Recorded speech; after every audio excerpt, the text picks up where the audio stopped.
Good evening, everyone, gentlemen, and welcome to the special meeting of the Board of Directors on Tuesday, May 10th, 2016. If we could all rise for the Pledge of Allegiance. I pledge allegiance to the flag of the United States of America and to the republic for which it stands, one nation, under God, indivisible, with liberty and justice for all. Thank you. Mrs. Benko, could we have roll call, please?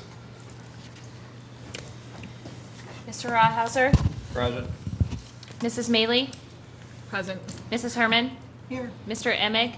Here. Mr. Eifert? Here. Mr. DeLauder? Here. Mr. Deschaux? Here. And Mr. Cook? Here. All present. Thank you. First item on our agenda is the public comment period. This is a 3-minute period, and if you have anything to bring before the board on or off the agenda, you're more than welcome to, gentlemen. Mm-hmm. We know your names and addresses and everything. So. Okay, thank you. Next on the agenda, we did have an executive session prior to our meeting to discuss the process that we will be following for tonight's interviews. We have 4 candidates that have applied for the open seat on the board, and we'll be speaking with them shortly. I don't have anything else to cover in that section at this point. Next, we are going to approve the minutes from our April 19th, 2016 board meeting. Is there a motion to approve those minutes? Motion. Is there a second? Second. Mrs. Benko, could we have a vote?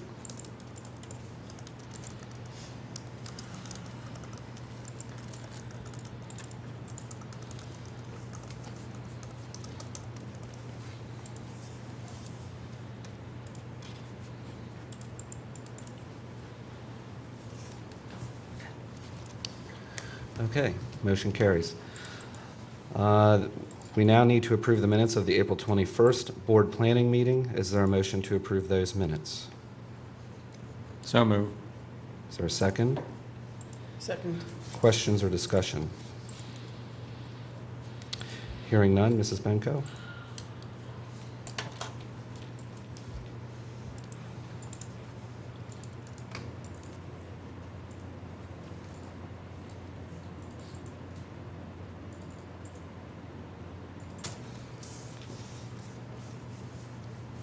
And motion carries. We have reached the point of the evening where it is time to begin our interviews with our board candidates. We have a series of eight questions that we will be asking the candidates. Each candidate will receive the same questions in the same order and have the opportunity to respond to each. So if we want to have Mr. Mefford first. All right.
Good evening, Mr. Mefford. Good evening. Welcome. Thank you. We have a series of 8 questions to go over with you tonight. Each board member will be asking you a question, and we'll just roll from there. Have a great conversation. So, first up, Mr. Rawhauser. Why are you interested in serving on the school board? Why am I interested in serving on the school board? Well, Mr. Rawhauser, to be honest with you, as you know, my son attends as a student within the Dover Area School District. I've always been an active participant, whether being volunteer in the schoolroom, volunteer, for the field trips, and as well as just recently, I've also attended the facility tours. I participated when they were looking for the superintendent just recently. And when the position came open, through some discussions and, reviewing, potential building projects within the school district, and I look at internally what I do in my current career, I feel as if I would offer a specific benefit to the board as far as, allowing the board to have a point of view that's been able to work with in and around school building projects. So, when I think through this and, what I have to offer and wanting to take Dover to the next level and understanding, some current opportunities that I think all of us face, I want to make sure that Dover's going to be, it's a great district. We live here. And with that said, I think that I would have I could bring value to the board to help navigate as the district is moving forward with different possible construction projects with, needs of the district and help the board, with all that. Thank you. You're welcome, sir. All right. Next question. What qualities, skills, and experiences would you bring to the board? Quality, skills, and experiences. Well, I'm not sure if you had a chance to look at my resume, but for the past, 10 years, I guess, qualities and skills, I've acted as a construction manager for Weatherproof Technologies. So my responsibilities are typically, it's roof construction, and pretty much 99% of the projects I touched during for construction are schools. So the more and more I've worked with that, obviously, in education, I start to understand and identify the different needs and levels of each school in which each, within the district's responsibility to the board, and being able to utilize the taxpayers' money in a, financially responsible way. So I have the ability and the experience to have worked with multiple different schools. So when I've walked on the facility tours, I've seen other schools and other districts and seen how they operate. Somewhat of a best practices sharing, if you will. Okay, so I've talked to other board members, other facility directors, other superintendents, other business managers, and understanding what their pain levels are and their challenges are. You start to take all that in, and then when you start talking to other districts, other board members, other superintendents, it's like, oh, hey, I talked to so-and-so at such, at a different district, and, here's the challenges that they were faced with, and here's perhaps how they worked this out. So I guess as, why I look at this potential opportunity to serve on this board, I want to be able to take the skills and everything I've gone through in my current career and help bring that to the board so that, as a board, we have to act as a collective group, if you will. I mean, obviously, we're not always going to agree. Sometimes we can agree to disagree, but at the end of the day, we all have to support each other in whatever decision, we are moving forward with. And I know that, as you move and you start talking about facilities and you talk about construction and you talk about, what are we going to do and how are we going to spend the money in the best possible way, sometimes that can be very challenging. And I think, I've seen some boards and, districts and personnel, I mean, it can get very heated. And I think that I can help navigate through that with the board and with our current administration, because I feel as if we have the right people in place, we need to make sure that we are supporting those individuals as we're moving forward. Thank you. You're welcome, sir.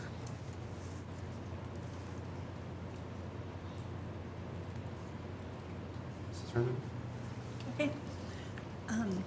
Hi, Mr. Mefford. Hey, Mrs. Herman. Sorry. Oh, you're fine. Explain what ensuring a thorough and efficient system of education for all students means to you. A thorough and efficient, I'm sorry, what was that? A thorough and efficient system of education. Okay. To me personally, I mean, you're looking at a holistic, I guess, approach to the education of our students, both now and in the future. You're basically having to prepare the students today for career paths down the road. So how do we effectively do that? You know, that's ensuring that we probably have the right individuals in place and working with your superintendent, you know, as he guides you through the educational needs being, you know, brought down from the state. You know, how can we effectively help him manage the needs and assets of each school to ensure that our students are receiving the best possible education they can get? And it's challenging. I mean, you know, obviously, I think all of you probably felt the pain. You know, issues with the state of Pennsylvania passing a budget, and how do you plan for the future? I mean, what are we going to do? So it's not easy, but we still have the responsibility to identify what we need, what the needs are, and support the administration, support our teachers so that they can effectively educate our kids. And in turn, you know, if you have all these items in place and you're building, you know, world-class school district, you know, you got a vision. I think Ms. Cherry had indicated that when, you know, during the superintendent interviews, you know, what does Dover Area School Districts, what do they want to be? What do we want to be? Okay, let's identify that. Now let's put in the background. How are we going to get there? Okay, so to get back to your question is managing all of that with what you have, financially responsible, trying to get the best technology possible to the kids for today that's going to be relevant, you know, 10, 15 years down the road.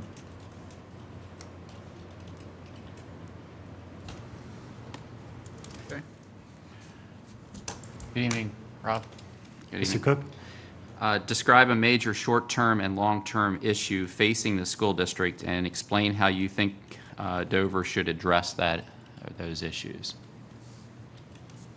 I guess, Mr. Cook, that's a good question. I think, you know, short-term and long-term, I think they're kind of going hand in hand. One of the items that I struggle with, you know, I think specifically when I walk these schools on the facilities tour, is where we're at now and where we need to be. And I think that I personally, my opinion, I think we have some opportunities at the middle school level. You know, I'm concerned long-term, you know, high school, we've built out as far as we can go at the high school. And it's, you know, you kind of see that with all the additions and built on and add-on. So short-term is understanding feasibility, you know, feasibility study. We need to understand where we're at today, what's the potential growth, you know, what do we have now?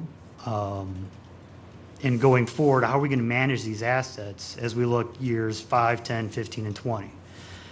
So short-term is understanding facilities-wise where we're at. Long-term is understanding what are the needs going to be down the road so that what we're looking at today is going to support where we're at 10 years down the line. And that's hard to manage. And I know Mr. Nelson, he's done a great job, you know, obviously with all the infrastructures that we have. But as we look, in my opinion, as moving down the road, classrooms of tomorrow and technology, the question is, do we have the bones, do we have the infrastructure to support these educational environments? And I think, you know, it's, for example, you know, you walk into a classroom and you might only have one electrical outlet on the wall.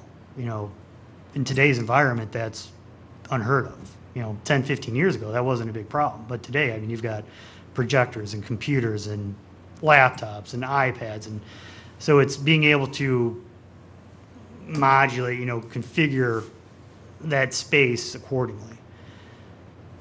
So I guess, Mr. Cook, if that answers your question, I mean, I didn't mean to jump around there, but I think as you look short-term, it quickly looks into it long-term. And I think, in my opinion, we got to ensure that we are providing a quality, world-class educational environment for our kids moving down the road.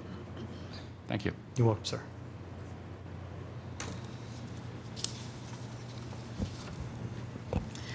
Mr. Mefford, Haley. what would your top 3 objectives be if appointed to the school board? Top 3 objectives. obviously would be managing the current budget, understanding what that is. With the issues, I think that, with the state not passing the budget, our ability to pass our own budget based upon guesses. So one would be managing budget. Two would be identifying and working with the administration as it relates to the existing infrastructure and facilities. I think there's been a lot of groundwork done. I know tonight, I think we're, PlanCon, some discussions were on the agenda. So one of the objectives would be to understand, working with my passion, my background in facilities, is just, where we're at now. What needs to be done? What can we maintain? What needs to be maintained, restored, replaced? You got to understand what your assets are, and you have to manage those assets accordingly, because when you look at prevailing wage rates and labor, which is a huge factor when it comes into all this. I mean, in today's dollars, it's always going to be cheaper. Typically, as you look at prevailing wage rates, those are going up 3 to 5% per year. When you might have 70% of your project is in labor, that's a huge item you got to take control of and manage. So it's always, in my opinion, is dollars per square foot per year. Making sure what you're getting today is going to have that longevity. It's don't save a penny today. It might cost you $10 down the road. So again, budget, facilities, and obviously number 3 just be the our education as a whole, and looking at current test scores. What can we do to help improve that? Let's improve that at the secondary level, and as that carries on to the the high school level. And working with the administration to identify what are the plans in place to help target these areas and increase these scores. And then obviously, rely heavily upon, those individuals that are put in place and ensure that they have what they need to make this happen. And obviously, you have to lean on your administration to make that happen. Thank you. You're welcome.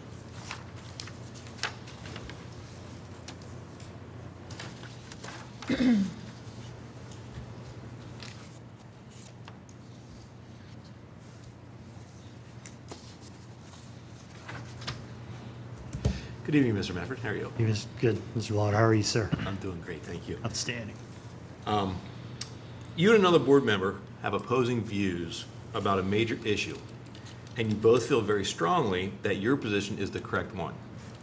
When your position is not affirmed during a board vote, how will you set your motions aside in order to work cooperatively with this board member on other key issues? It's a good question. I'm sure all of you can probably relate to that question, I'm sure. Personally speaking, if the board as a majority decides, against what I had felt strongly about, you have to adopt that. You have to understand that that's what the board would like to do. So as a whole, I myself, you have to support them.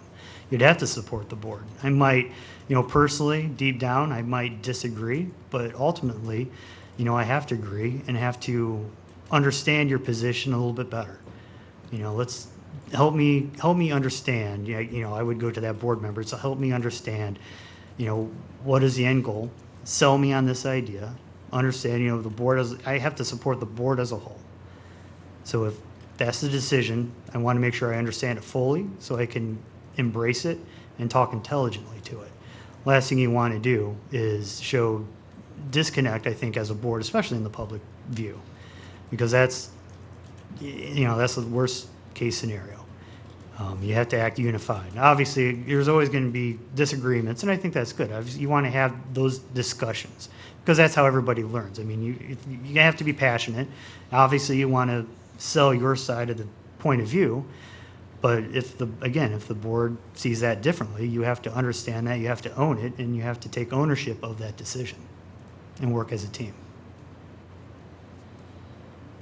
Thank you. You're welcome, sir.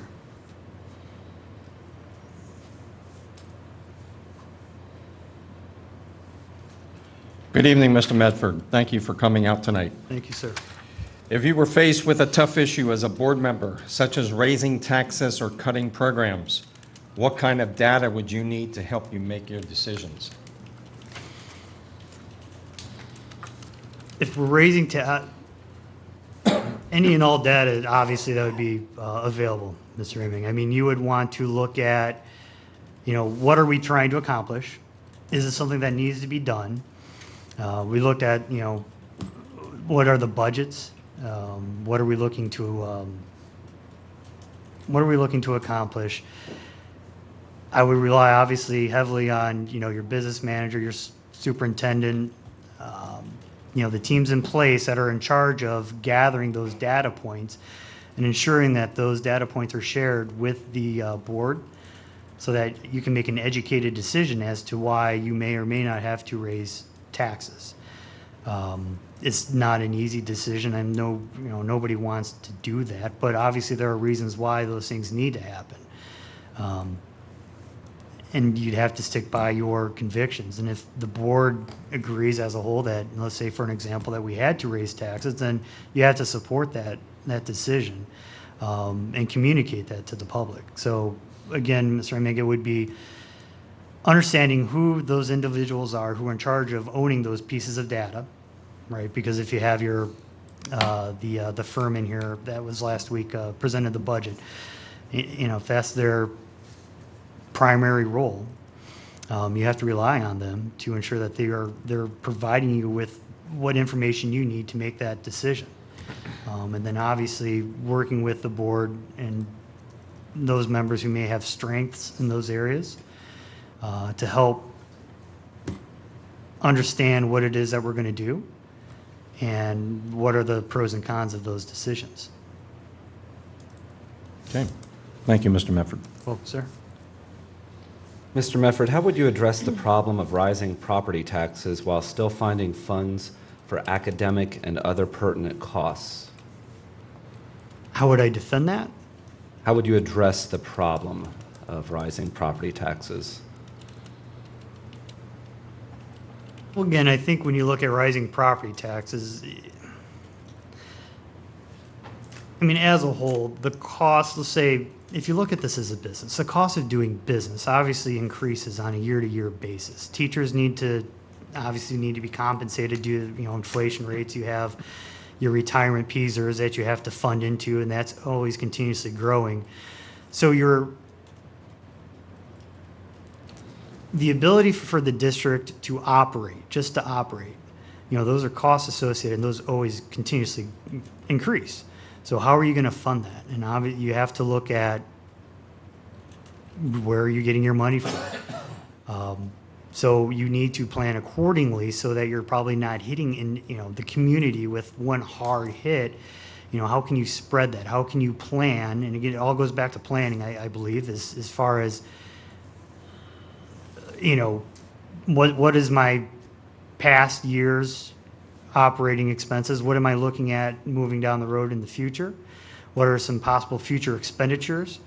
And trying to manage and spread that out so it's not a hard hit. And I understand those are very difficult conversations. Nobody wants to have them, but unfortunately, it is. You have to have those conversations, and you can't just ignore it. You cannot continue to try and grow and add all these expenses and not bring in that income to cover those added expenses. You can't live out of your reserves. Somehow you have to fund those.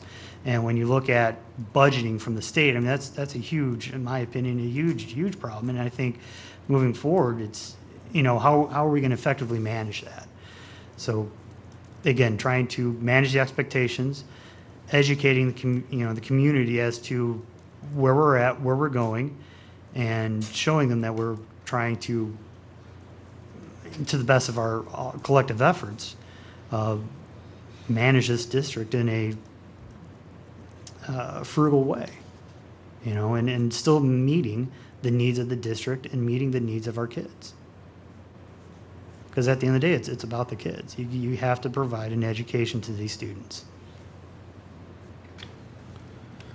Okay, that is all we had to ask tonight. So thank you very much for your time, Mr. Mefford. And if you want to hang out with the others again, we'll have you back in later for the vote at that point. Great. Thank you so much for the opportunity and the time tonight. Thank you. Thank you. Is Ronald Bailey.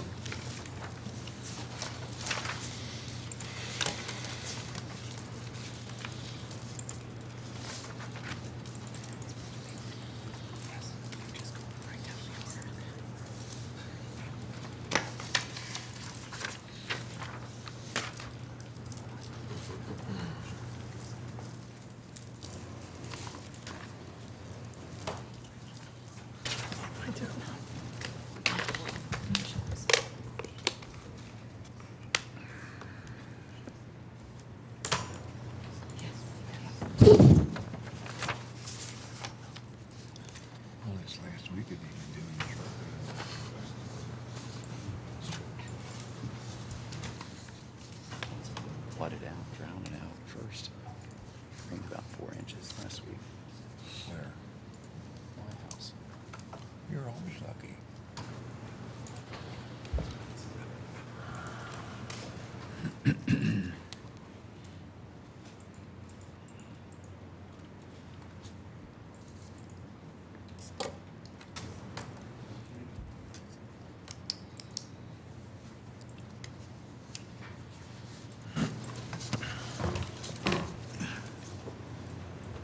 Good evening. Good evening, Mr. Bailey, and welcome. We have 8 questions that we'd like to go over with you tonight and look forward to having some conversation with you here. So we'll start with Mr. Rawhauser with our first question. Good evening, Mr. Bailey. Why are you interested in serving on the school board? I have been in education for over 50 years at various levels, high school, private, post-secondary education, presently York College, Penn State, York. I have enjoyed a lot of it, but I also, dealing with the college students of today, the post-secondary students of today, I also realize that there are some deficiencies in some of the students from various districts. Some years ago, I decided to substitute for a year. I think if you have my brief resume in front of you, it mentions 6 districts. Dover was one. And one of the reasons for doing that was, what better way to find out what's going on somewhere than to get involved? Thank you. All right, Mr. Bailey, what qualities, skills, and experience would you bring to the board? Well, I think I answered that one already. Yeah. Already. I have been everything, my experience in public schools is secondary. I was a math teacher. I was an athletic director. I was a principal. Then I became a college instructor in mathematics. So I think I have a pretty good grasp of how a school district operates at all levels.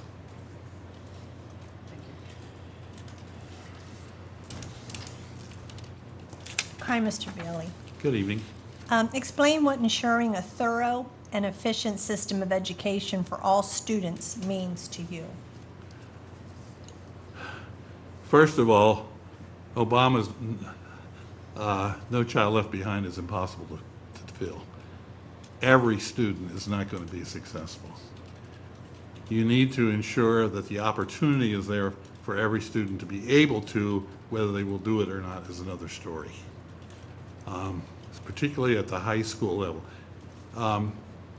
Kids come to elementary school eager, and by the time they get to about 10th or 11th grade, some of them want out the door quickly. The law says you got to be there to a certain extent. I think the school district has to offer them the opportunity. My tenure at HAC, I was on the HAC faculty when it opened in New York. The HAC philosophy is everybody has the right to try. Whether they're going to be successful or not depends on them. But so I think the school districts are the same way. They have to have the opportunities there for every student to try, but some of the success has to come from the student themselves.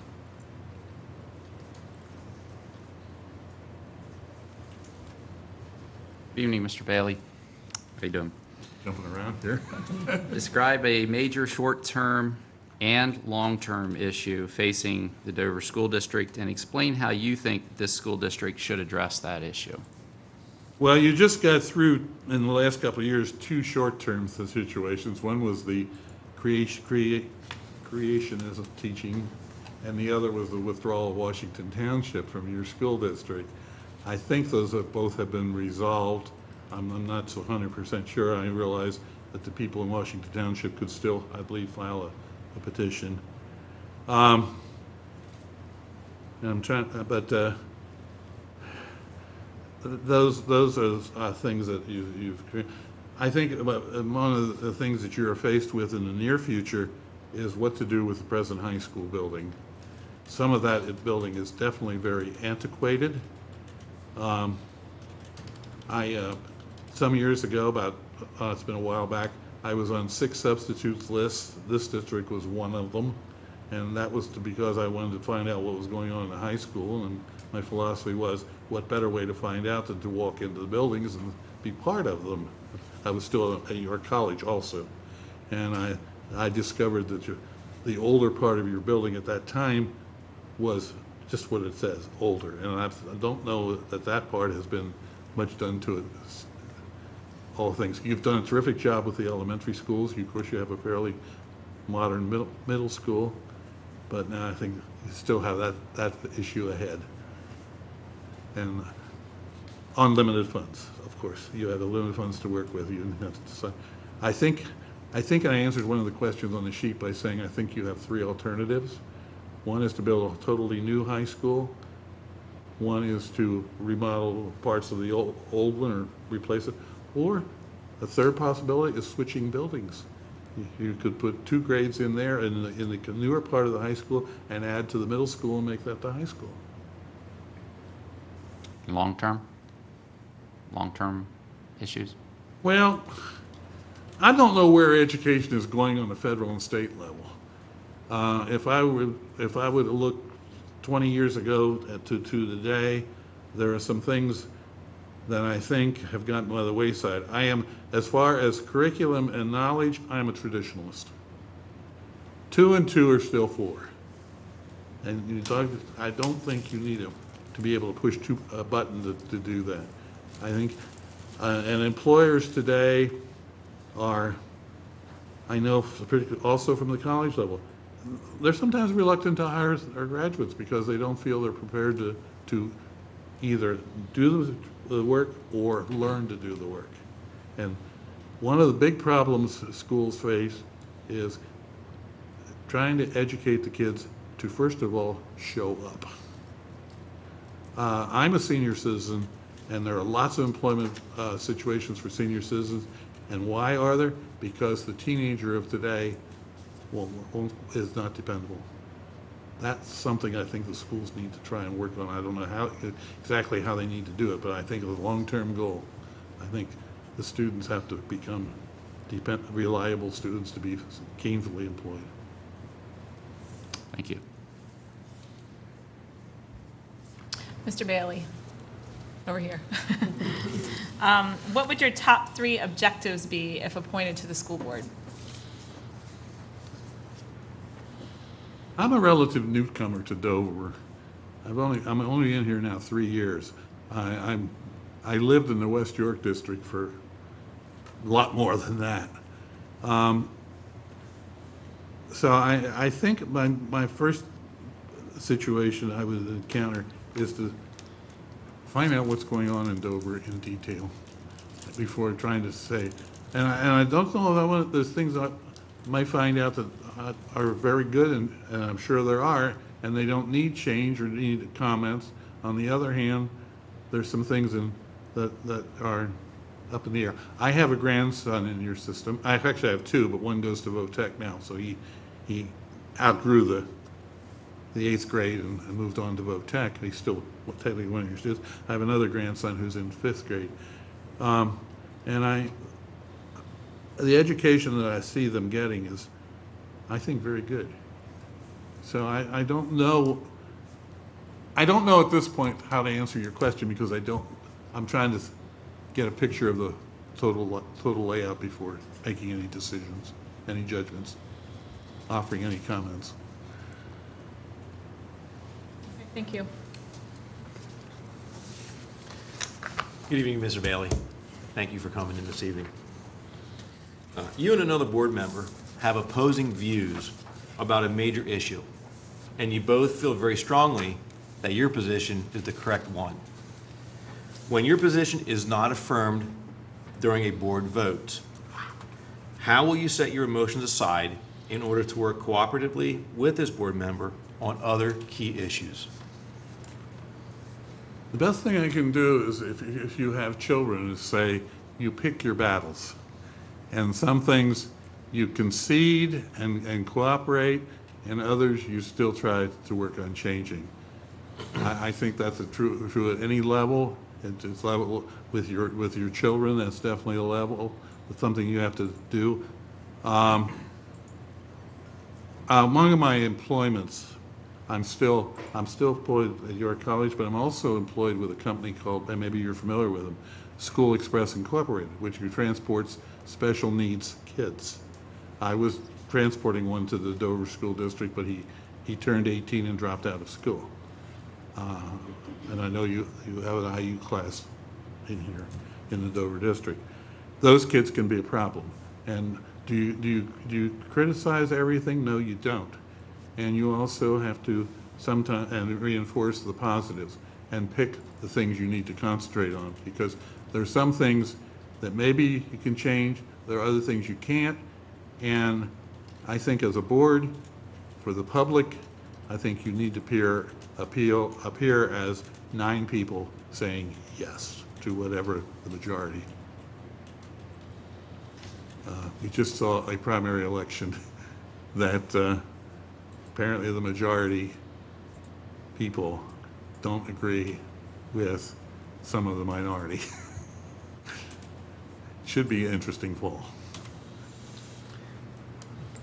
And now they're dealing with, what do they do? Do we become united, or do we still stay separate? You know, every board member is one person. And maybe also sometimes when you hear the other side and some of the reasons, you switch your mind, changes your mind. Hey, that's a better idea than I had.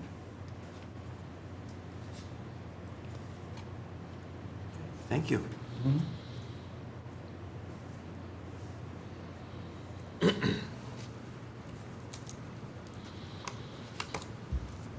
Good evening, Mr. Bailey. Thank you We've for met being here. before, haven't we? Yes, we have. I thought so.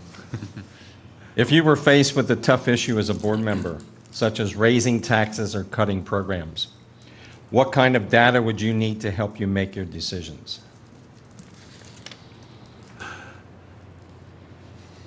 Well, first of all, I think I would look at what is the cheaper, which is the cutting. Now, that comes down to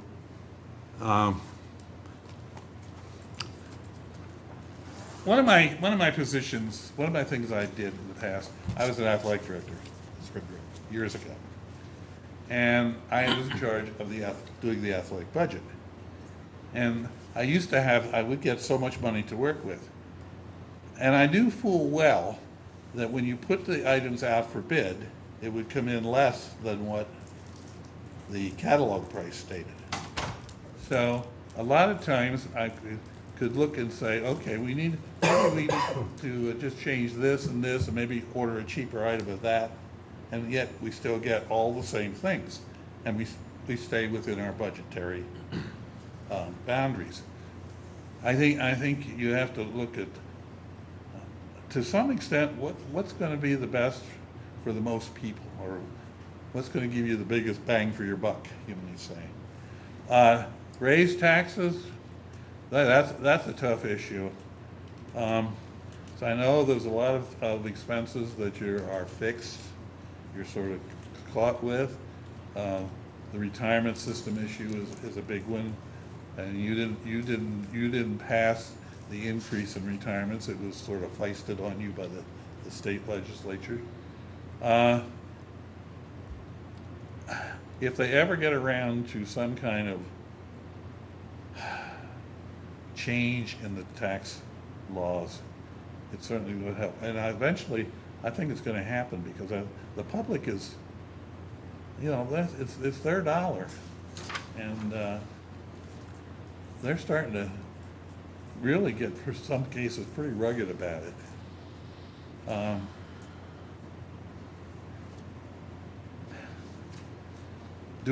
I guess it comes down to, do we really need this? As a teacher, now I taught mathematics. Mathematics was a fairly simple subject. And when it would come every year to what do you want in equipment for next year, I taught geometry. My standard item request was 60 pencil compasses.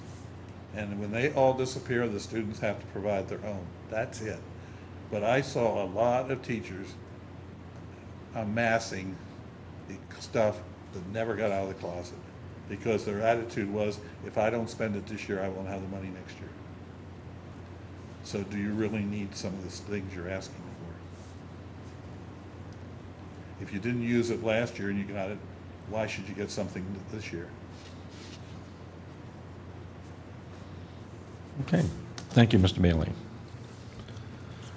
Last question, Mr. Bailey.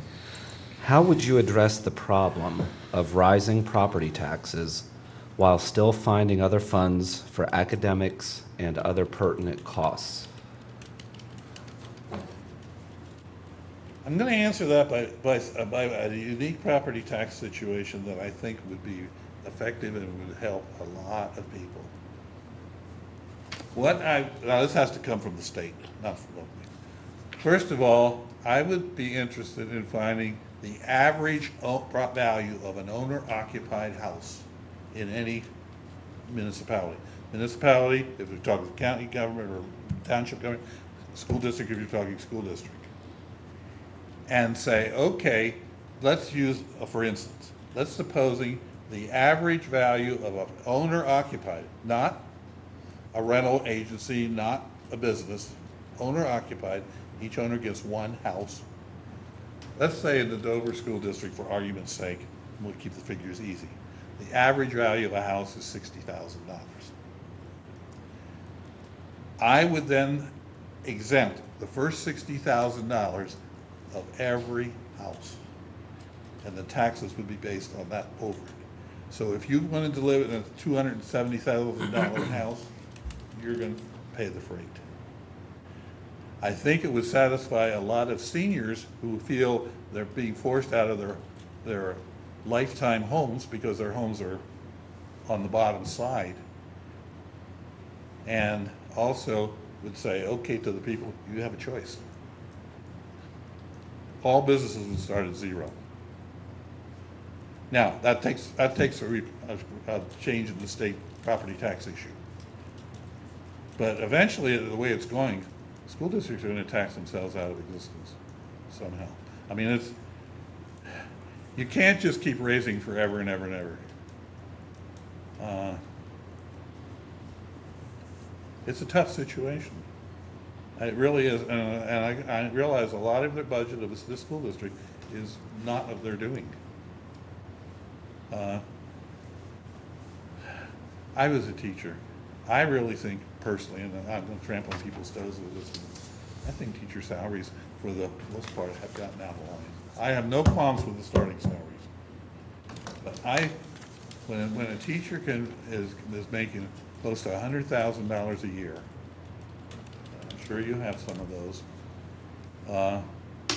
I question whether they're really worth it. Tenure is a sticky issue. It really is. I've been at York College for 30 years. I've been an adjunct.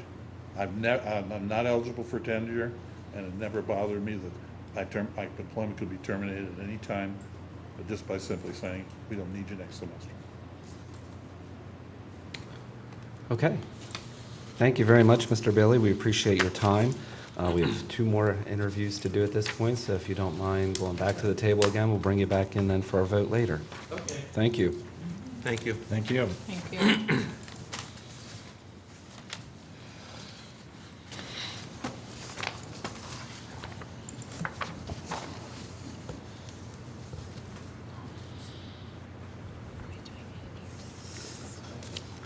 Are we doing this year?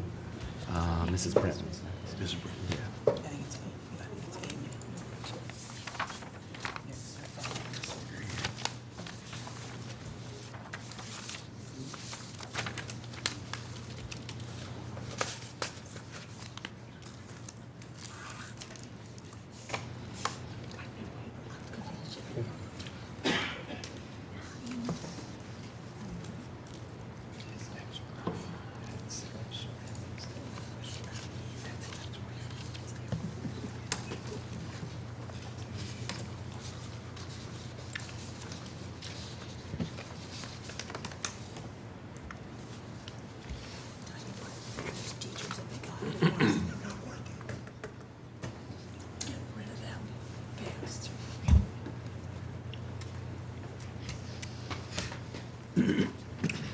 Good evening, Mrs. Brenton. Welcome. How are you? Thank you. We have a series of 8 questions that we're going to go over with you tonight, and we look forward to some exciting responses to those. So Great. we will start off with Mr. Rawhauser. Good evening. Good evening. Why are you interested in serving on the school board? I not only have a personal investment, at which I have 2 kids in the school district. My son is in 1st grade this year. My daughter is in 4th grade.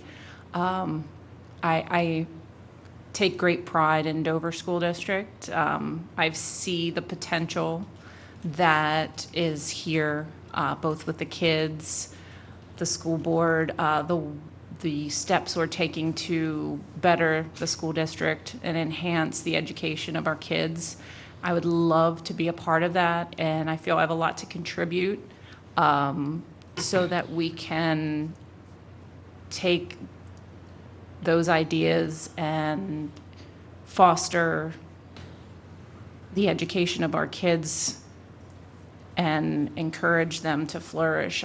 We were just talking in the back about how many wonderful students we have in this district and how many amazingly talented students we have in the school district. And I just would love to see, we get such a, I don't want to say bad rep, but there are some negative connotations if you say you live in Dover and Dover School District. And I know that we can take that to the next level and improve not only our educational qualities, but when people say, I go to Dover, other people's reaction won't be that of a negative one. And I can see the potential, I can see the changes on the horizon, and I really feel strongly that I would really like to be a part of that and have a lot to give, and as far as ideas and of course time and commitment that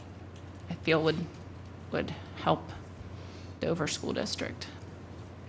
Thank you. Okay, good evening. What qualities, skills, and experience would you bring to the board?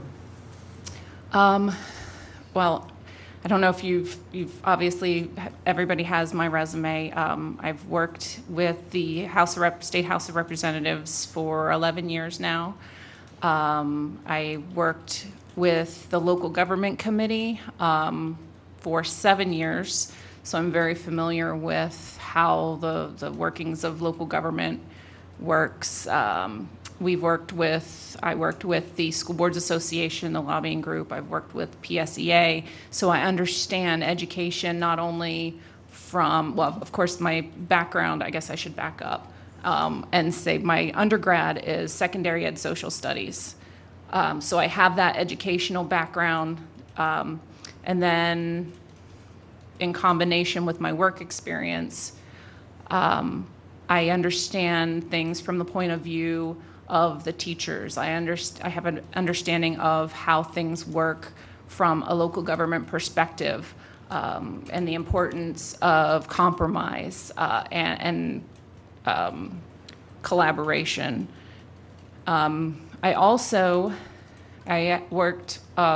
a member of the Dover Township Planning Commission for about 9 years, and developed a very good working relationship with the township staff themselves, and which they actually are partially responsible for me sitting in front of you today.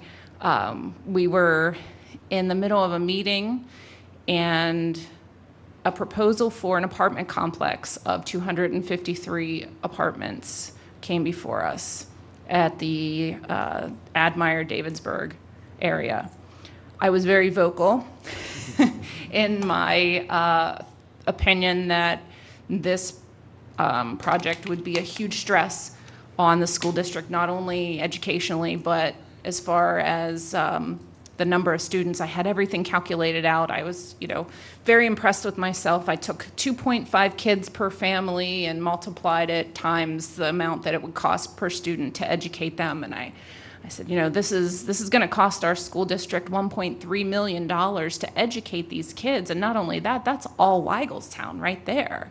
We don't have the room. I went on and on, which I'm sure many of you are aware of all of the implications of a development like that. And the chairman looked at me and said, well, that's a school district problem, not a township problem. And right there, I thought, okay, they're trying to tell me something. So that, I guess, to go back to Mr. Rawhauser's question too, is another reason that I would be very interested in serving with the board, and I would bring that experience along with me as a member of the board. I also was vice president of membership for Weigelstown PTO last year. Again, so I understand the teacher relationships. I understand perspectives from the students, and of course the administration as well. I also do fundraising. I raised over $25,000 for a nonprofit veterans organization the past 2 years through a home run derby at Santander Stadium. And all the proceeds went to a Pennsylvania-based nonprofit called, they were formerly Keystone Wounded Warriors, but the Wounded Warrior Project sued them, and they are now Keystone Warriors. But they are just in Pennsylvania solely. All of their money goes to post 9/11 veterans and to help them pay their mortgage, find jobs, et cetera. So I feel I have a lot to bring to the table, not only with my job experience, but my volunteerism and my desire to make Dover School District a great place for our kids. Thank you. Hi, Mrs. Burton. Hello. Explain what ensuring a thorough and efficient system of education for all students means to you. To ensure a thorough and efficient education system For all students. for all students. My thoughts on that would be to involve as much communication as possible, and thorough and educational system. Are you talking like the, sorry? No, that's okay, I'm not sure either. No. Anyway. Explain what ensuring a thorough and efficient system of education for all students means to you. So to me, I guess that would be to ensure that our students are receiving the best education for their tax dollars, or for our tax dollars. I really believe that being on the precipice of technology is a big thing. I think we need to encourage 21st century learning and incorporate as much of that technology as we can, so that our students can be productive and innovative at the same time, and they can be career ready. Providing them with those tools would be higher on my list. Making sure that the classrooms have the appropriate educational support, making sure that the educators themselves, the teachers, the administration, are able to provide the students the support and the encouragement and the education that they need to become productive citizens of the community would be one of my priorities. Thank you. Good evening, Ms. Brenton. Good evening. Describe a major short-term and long-term issue facing the Dover School District, and explain how you think the school district should address those issues. Well, one of the issues that I brought up in my application is that one of the great things about Dover School District is the scores that we're seeing from the elementary schools. In math, science especially, we're seeing some decent and strong scores. However, that does not always make it to the high school as far as the performance and the rate of success for the school district. And that, I think, needs to be addressed. And maybe that's done through, I know there was talk of perhaps a new building being created and moving some of the students around. And then I guess that would also go back to fostering the educational support with making sure that the students have working faucets and sinks in their classroom for the science classes, or having the iPads or the technology that they need.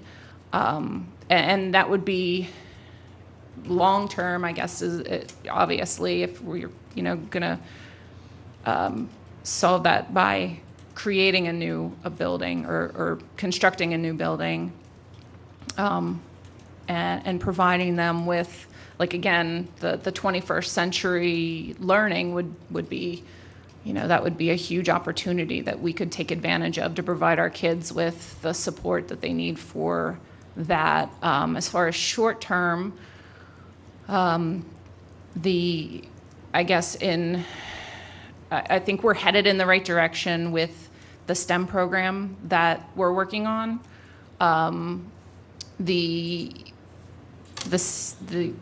Right now, I was a bit concerned. My husband went in, he works at BAE Systems as an electrical engineer. And he went into the school district, or he went into the high school to help serve as a mentor for the STEM program. And he said one of the teachers, who was a shop teacher, sat there and complained about the administration, sat there and complained about the kids, which to me is a huge problem to begin with. Shouldn't even be there if he's complaining about the kids. And of course, complained about the school board the whole time. He said maybe once or twice this gentleman had something positive to say. And to me, that's unacceptable. I think we need to look at those kinds of experiences. I mean, if we can't provide the support that our kids need, how are they going to succeed in the real world? How are they going to become productive citizens? And I think that would be one area short term that could be looked at. What do we have? My master's degree is public administration. One of the things that I joke, I say that I paid $15,000 to learn the difference between proactive and reactive. And then I also learned that there is, one of the best things is a cost-benefit analysis. So I think, and that can be applied to so many different aspects of businesses, and in our case with the school board. I mean, you look at what we're dealing with and analyze it to see what we could be doing better, how we can enhance the experience of our kids, and what we can do as a school board to support the administration and the teachers to foster that educational experience. Thank you. Good evening. Good evening. What would your top 3 objectives be if appointed to the school board? My top 3 objectives. Again, I kind of touched a little bit on them. The science, I don't want to say science because it's more, I like, it used to be STEM, but I also like the STEAM is what they're calling it now, that incorporate the arts, because I believe there are a lot of programs, a lot of school districts that we've become so focused on science, technology, engineering, math, which is great, and we really, need that in our schools. But at the same time, the arts still have to play a role in that. I mean, we have to be very rounded as far as providing our kids with education. My husband and I get in these arguments all the time. I'm a liberal arts major. He's an engineer. So of course, to him, science is everything. And he said to me, at work, I'm working on, I work as the executive director of the Veterans Affairs and Emergency Preparedness Committee at the Pennsylvania House of Representatives. One of the bills that is before our committee would require students to pass the same test that immigrants take before they graduate from high school. Every student, and they leave it, the law is written so that they would leave it up to the school board so that they could decide when the students could take it and be, a little more flexible. And I was telling my husband about this, and he said, well, what do you need? Why do you need to know that stuff? And I thought, and I said, for as smart as you are, you say some really stupid things. And I said, you have to look at the arts because it's our history, it's who we are. It's, and music and art and all of those creative programs intertwine with science and math. And I mean, you see, I know, like Mozart with music. And there's so many different, I think there were studies saying that listening to Mozart as a baby helps to encourage the part of the brain that comprehends math and helps foster that kind of thinking. So I think you can have both sides. You can incorporate the science with the arts, and I think that's very important. So that would be one of my things that I would like to see is to, continue to foster the program that Chuck Benton, I believe, is working on things. And I know I send him stuff all the time. I'm sure he gets sick of seeing my email pop up because I sent him an article about a program in my boss's legislative district, a STEAM project. And I said, here, this would be great in Dover. And I'm sure every time he sees Amy Brinton pop up, he's like, oh, great, what now? But that would be, one of my priorities. And just to ensure that our kids that they have, again, the proper support, either through staff and administration, but also through the technology and the actual tools that they have access to. Again, we have some awesome kids in this school district, and my undergrad is secondary ed social studies, and one of my favorite things in teaching is seeing those kids flourish when they have the right support and the right encouragement. And I think that would be amazing if we could just exponentially spread that throughout our district. Thank you. Good evening, Ms. Britton. Good evening. Thank you for coming this evening. You and another board member have opposing views about a major issue, and you both feel very strongly that your position is the correct one. When your position is not affirmed by a board vote, how will you set your motions aside in order to work cooperatively with this board member on other key issues?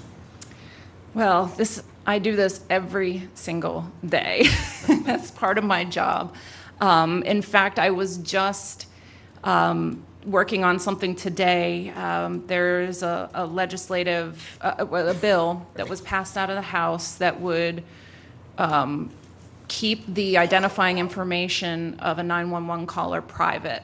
If you call 911, somebody makes a right to know request, your location, just the location of the call, would be kept confidential.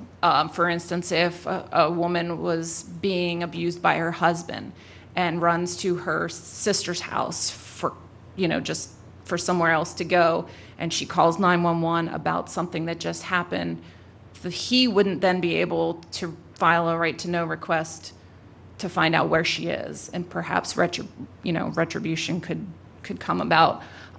So I feel very strongly about this legislation, and the newspapers, surprisingly, are the ones that have opposition to it, and it's over in the Senate, and we feel very strongly that it shouldn't be amended. And of course, because the Senate likes to be the Senate, they have to get their paws on it and change it. And while it doesn't do anything to the intent of the bill, it still is unnecessary. And I had a few conversations today that I let them know where I stood on the on the topic and how I did not agree with their amendment.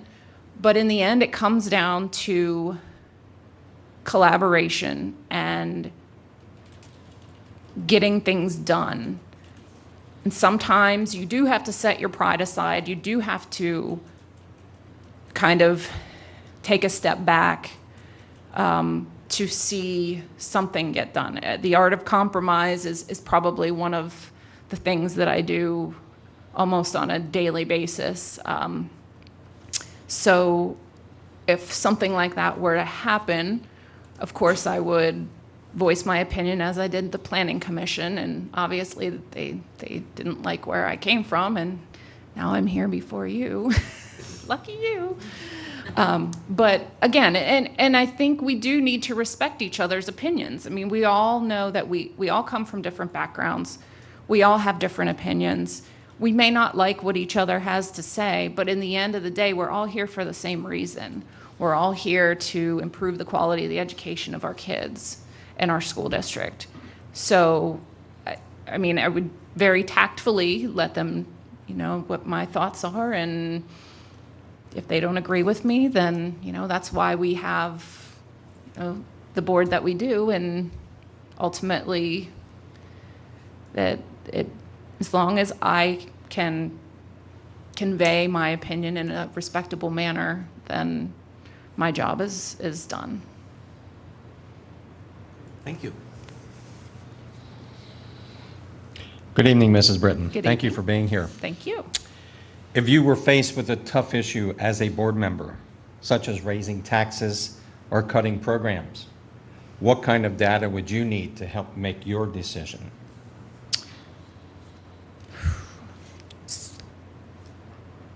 Of course, again, I'll bring back the cost-benefit analysis to see, are you talking about whether specific programs need to be cut, just determining that, or just you have to vote on that issue? If it's to raise taxes or cut programs. So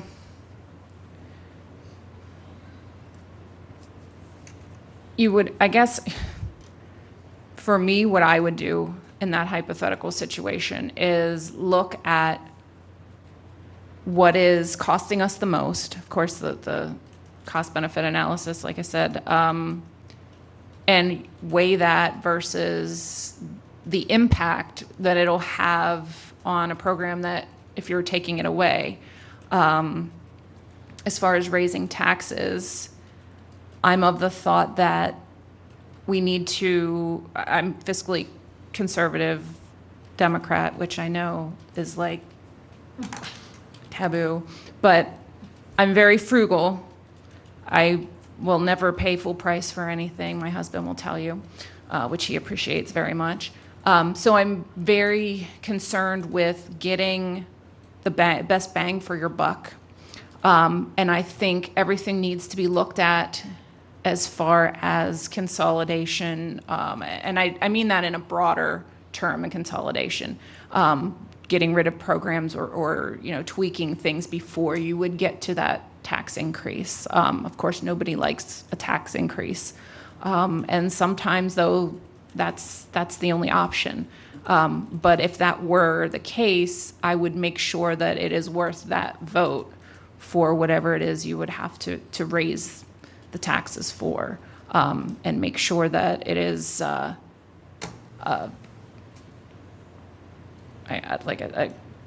worth, I guess I just repeated myself. It's worth that dreaded tax vote, and ultimately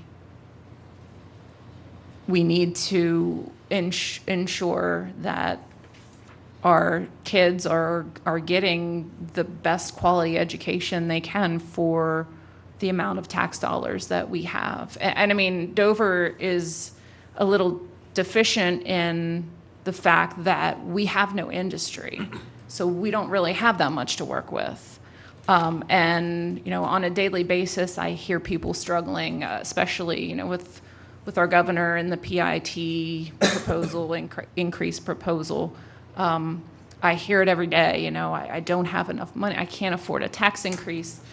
So it would not be something that I would take lightly. I would definitely weigh options and take everything else into consideration before that is ultimately, the decision's ultimately made. Sorry, I got a little tongue-tied there. Thank you, Mrs. Britton. Mm-hmm. Last question. You can take a deep breath now. Yeah, thanks. How would you address the problem of rising property taxes while still finding funds for academics and other pertinent costs? Again, that kind of goes hand in hand with that last question I think a lot of school districts are remiss in they don't pursue public-private partnerships, which I'm a huge proponent of, especially in our area. If we look around, we have so many huge businesses, manufacturers, like I said, my husband, BAE, excuse me. We have Harley Davidson, medical facilities, WellSpan. Those entities often have things to offer school districts that we don't even know about. And I think public-private partnerships, even with colleges, they could provide resources for us that we could incorporate so that we wouldn't have to increase property taxes.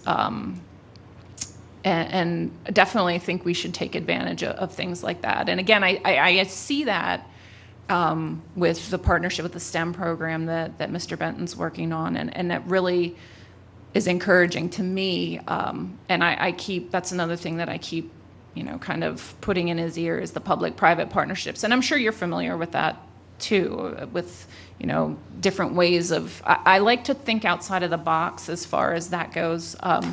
In my fundraising experience, I'm always thinking of different ways and different people to ask for money.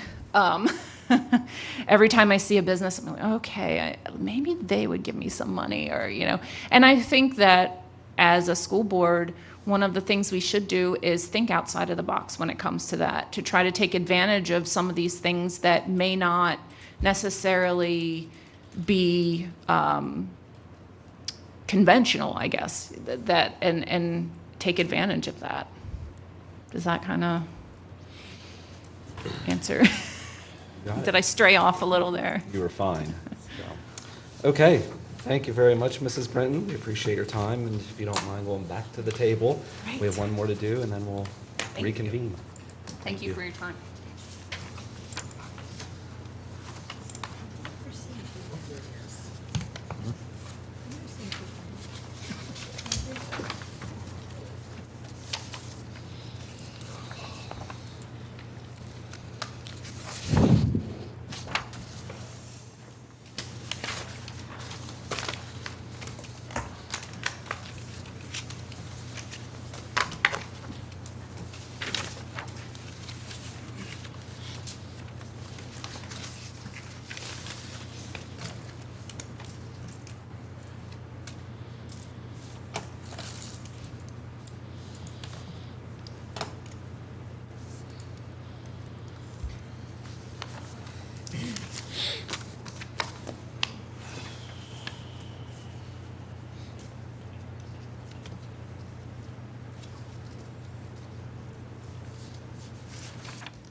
Good evening, Mrs. Deschaux, and welcome. We have a series of 8 questions that each of us will be asking you tonight. Well, each of us won't ask you 8 questions. We each get one. So we'll get started. Yeah, it'll be a long night with that. So we'll get started with Mr. Rawhauser. Good evening, Mr. Deschaux. Why are you interested in serving on the school board? I have 2 kids that are currently in elementary school within the district, and, you know, for obvious reasons, it's important to me that the school reflects the needs of the community, the needs of my kids, but also that it is, you know, working towards this culture of excellence that I think is important, and I think that the school's already working towards. Thank you. Hello, what qualities, skills, and experience would you bring to the board? Well, as far as experience, I've been working as a social studies teacher for the past 10 years, I guess it's been at this point. Maybe almost 11, it's terrible. I am, you know, I'm somebody who, admittedly, when I first started teaching, I did not think that I would be teaching forever. I thought that I would just do this until I could find whatever else. You know, a lot of people sort of enter with that frame of mind. However, when I started my student teaching and when I went in and, you know, got my actual job and everything, I love working with kids. You know, it's my comfort zone, but it's also a place where I think we can, you know, that's the future. I know it sounds cheesy, but it is the future. I once went to law school. I did an internship at the district attorney's office, and I'm sitting there, and I've spent all this money going to law school, right? And I'm sitting there, and I'm watching this. I think he was like a 16-year-old kid who was getting sentenced for attempted murder. Okay, and I just had this moment where I looked around and I said, I can't do this with the rest of my life. I have to be where we can cause change, where we can solve this problem before it becomes this problem, right? So when I say that I'm dedicated to working with kids and finding a good future for kids, I'm not just saying that because it sounds really good and, you know, put that on a business card or something like that. I'm saying it because it's true. You know, if we don't look towards that end outcome, whether it's, you know, making sure the kids have sporting fields to play whatever they play, or whether it's making sure they have the resources in their classroom, or whether it's making sure that they have a sustainable community that hasn't been either taxed to death or not supportive of the school, like all of those things go to solving that problem that I saw when, you know, that 15 or 16-year-old kid was probably going to lose the rest of his life, at least in terms of productive capability. So. Thank you. Hi, Mrs. Deschaux. Hello. Explain what ensuring a thorough and efficient system of education for all students means to you. Okay, so when we're thinking, you know, the first word in there is efficient. You know, as a teacher, I've seen lots of different initiatives come down the path, whether it's from legislatures, school boards, or building administrators, you know, all the different sorts. Some of them are very good ideas and some of them are not. Efficient is where we're picking those things that will serve the needs of the students and not just the new cool idea, right? Or not just trying to create, you know, public buzz like, oh, well, we've all scored this well on our tests, so that's awesome. We need to find that middle ground between finding ideas that are good, that are, you know, thorough, that work, but not necessarily beating the dead horse, but also not necessarily just throwing the spaghetti at the wall and hoping something will stick. So I think that, you know, there's a balance there that has to be met. And I don't think that the best education is the most expensive one. I really don't. Technology's awesome, but it's not the answer in every case. Oh, and then the other part of the question had to deal with for all. Am I correct? Yes. So that's the other part of things. You know, every school is going to have your high achieving students. Every school is going to have students who have other needs, you know, whether it's special education, whether it's emotional needs, whether it's whatever.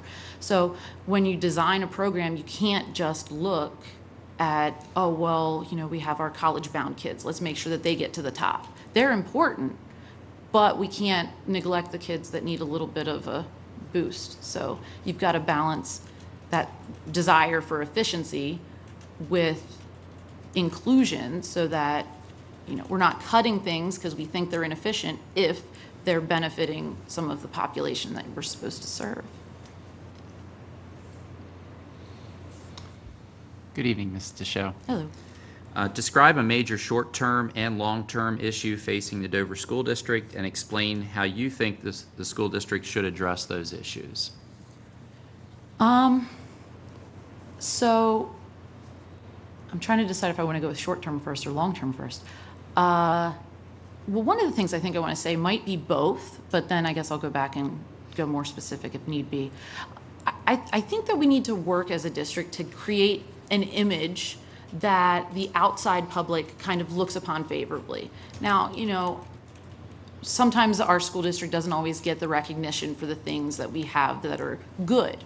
We get recognition for the things when they go wrong, which is the nature of, I guess, the media and whatever else. But there's a lot of good things going on. There's, like the band program is phenomenal, and they're even bringing it down to the elementary kids.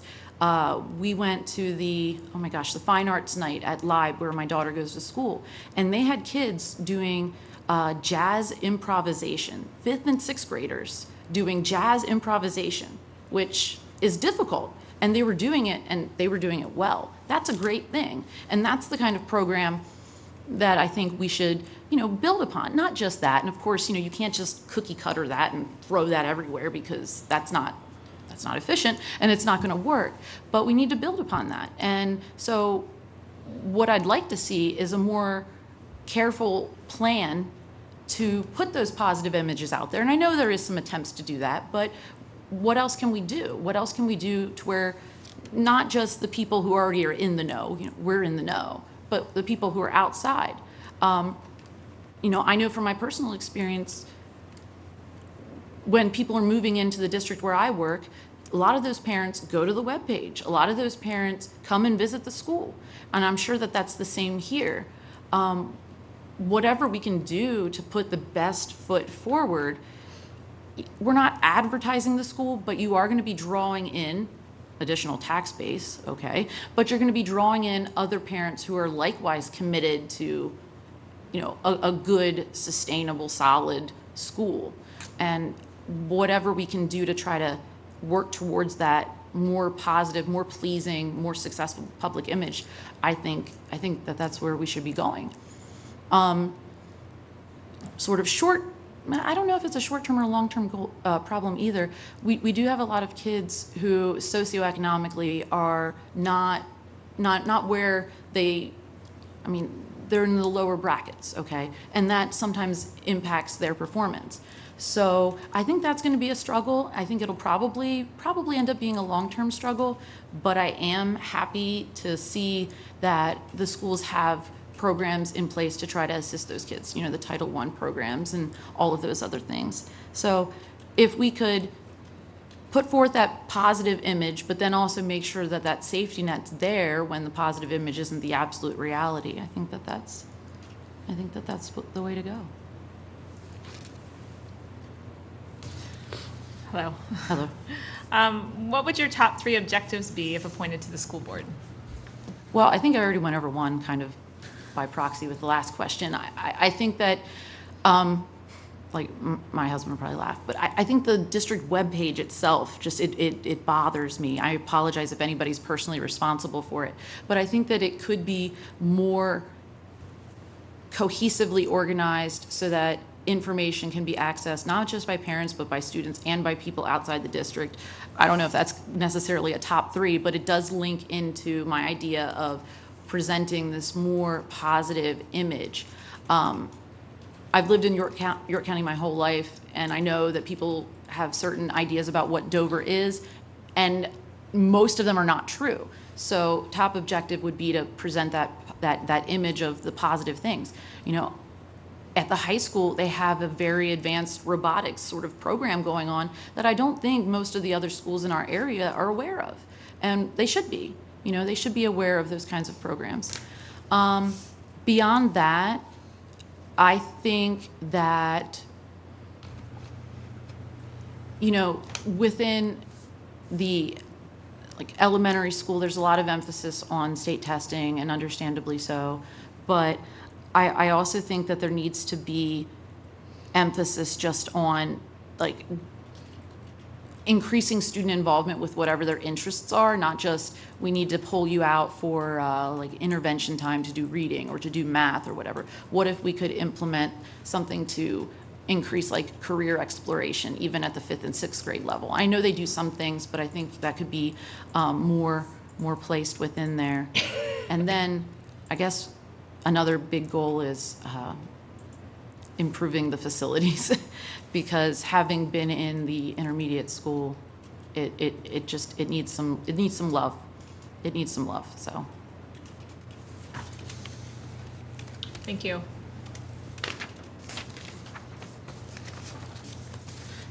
Good evening, this is the show. Thank you for coming in this evening. You and another board member have opposing views about a major issue, Okay, and you both feel very strongly that your position is the correct one. all right. When your position is not affirmed during a board vote, how will you set your emotions aside in order to work cooperatively with this board member on other key issues? I think I'm really good at not letting my emotions affect business. I coach debate for a living.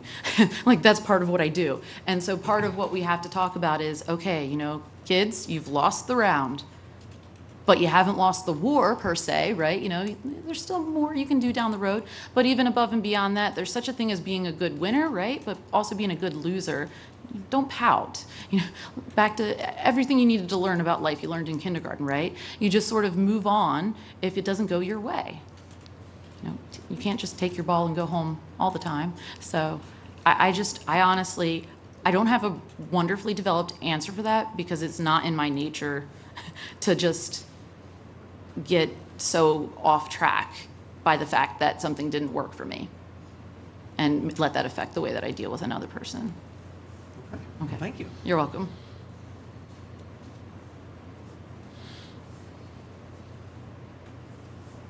Good evening, Mrs. DeShow. Thank you for being here.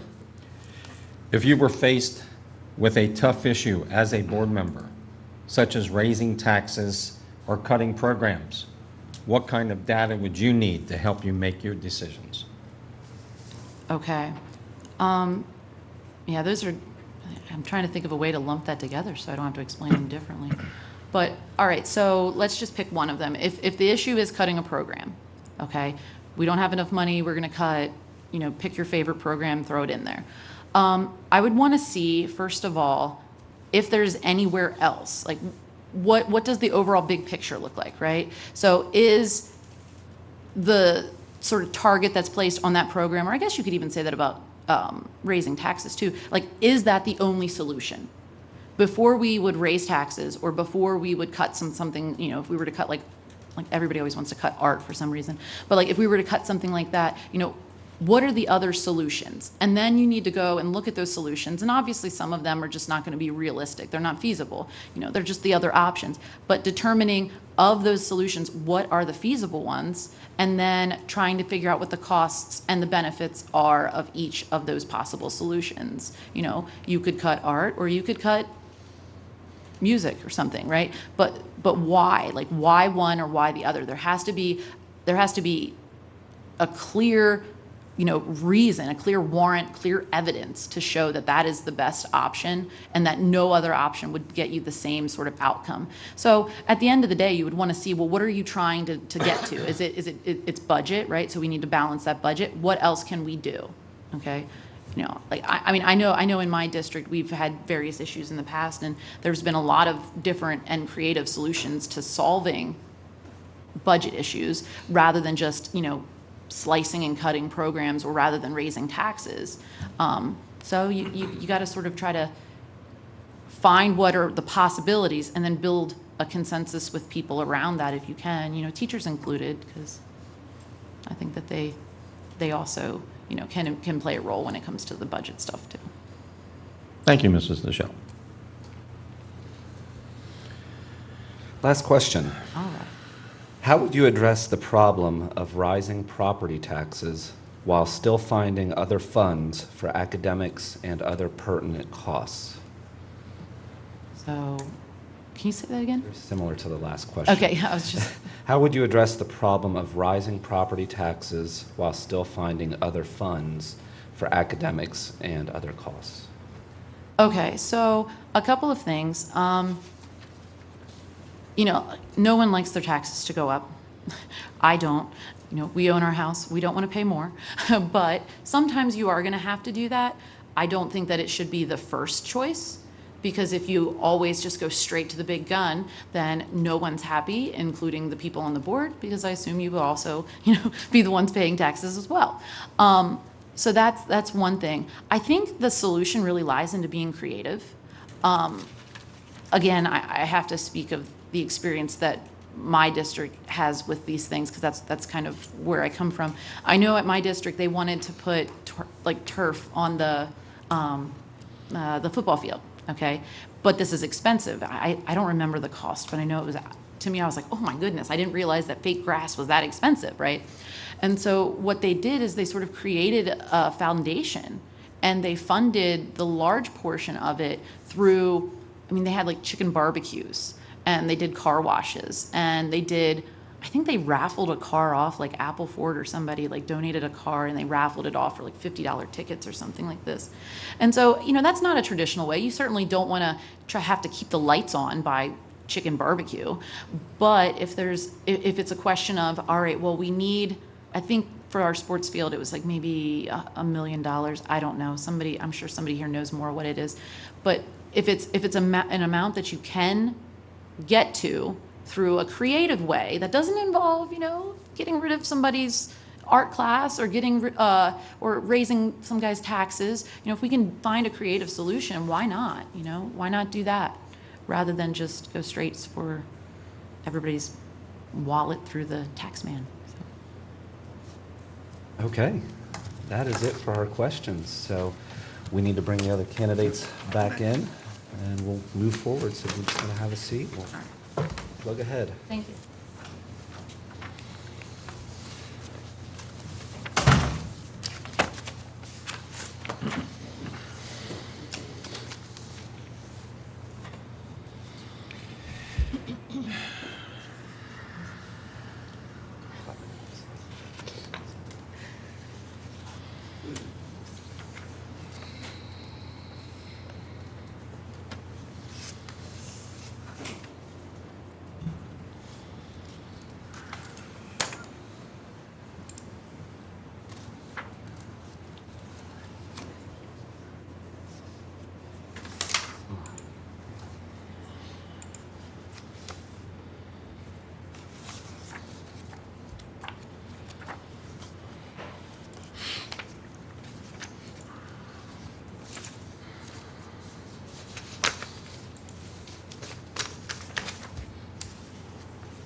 Anywhere you'd like.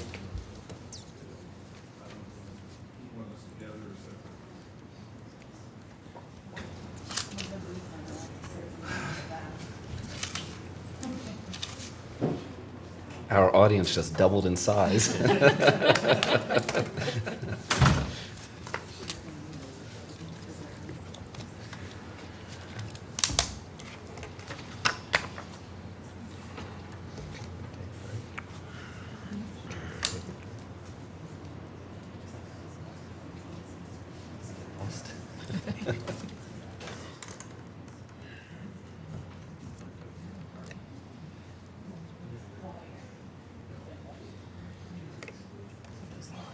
Now the audience tripled in size.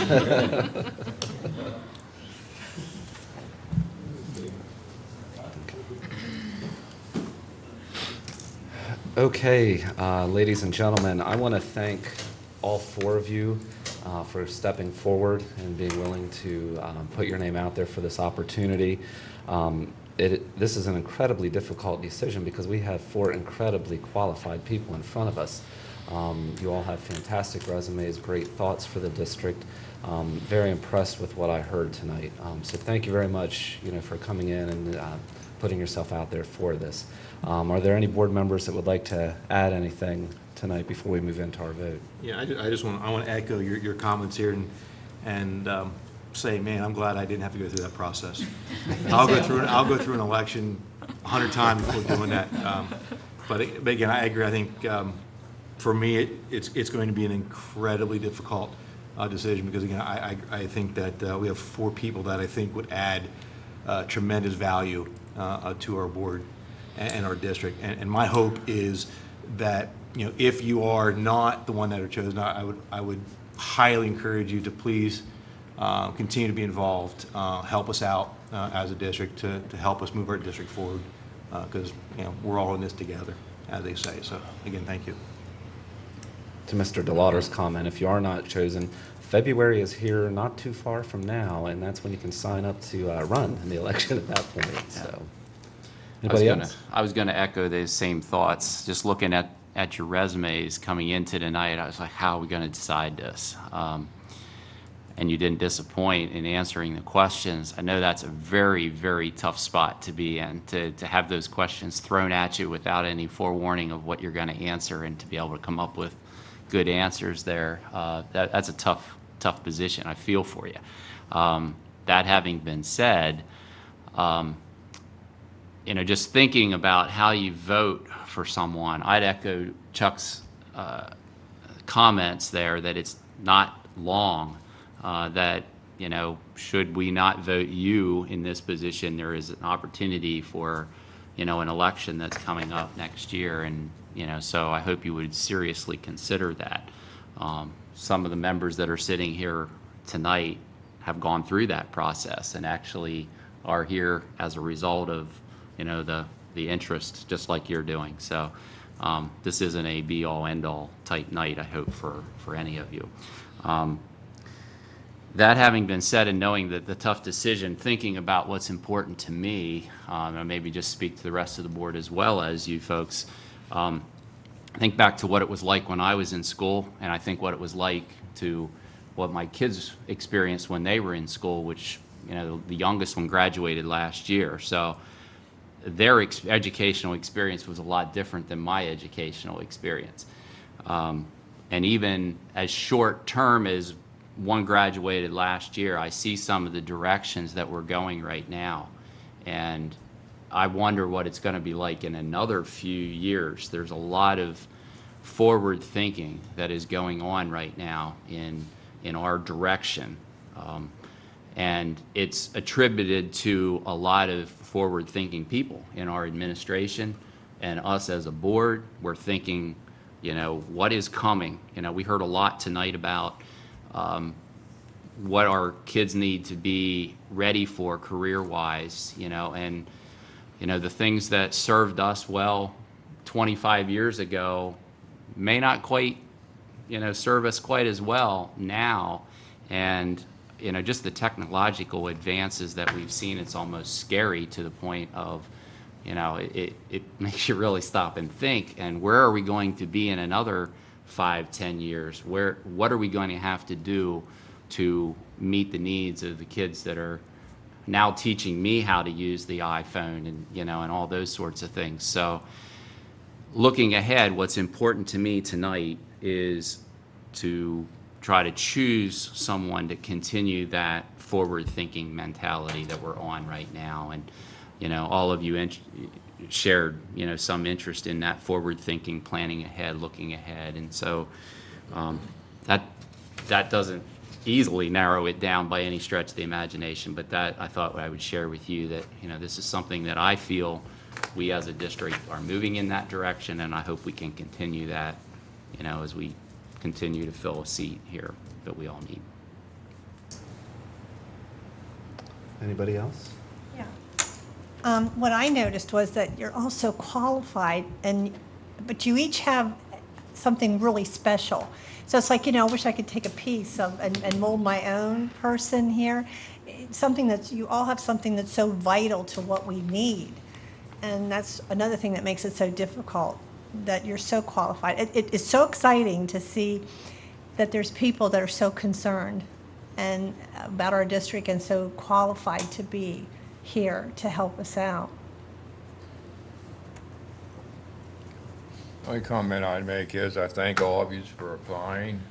I went through the process, both as what you went through and then through an election. And I tell people from what he talked today about how things have changed. With kind of Mr. Bailey age group, I went to school in the dark ages.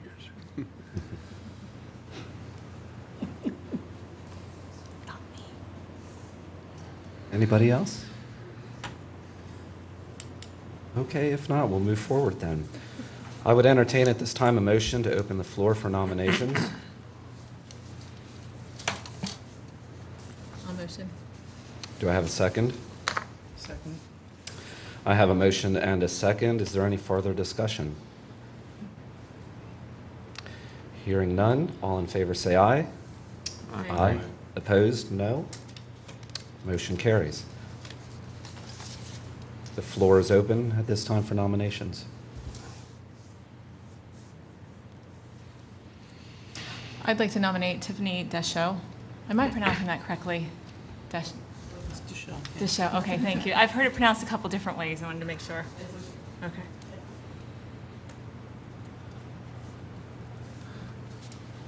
I would like to nominate Amy Brinton.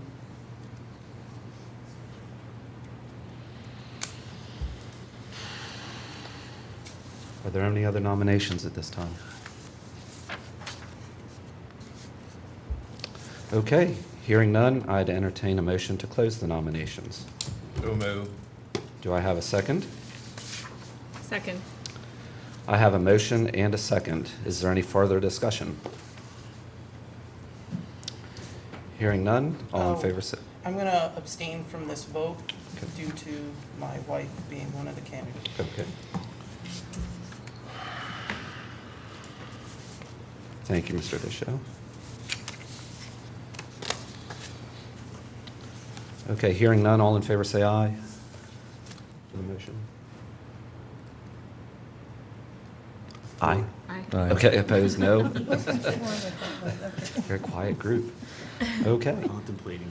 We all have our ballots in front of us that we will complete and provide to our secretary, and she will then tabulate the votes.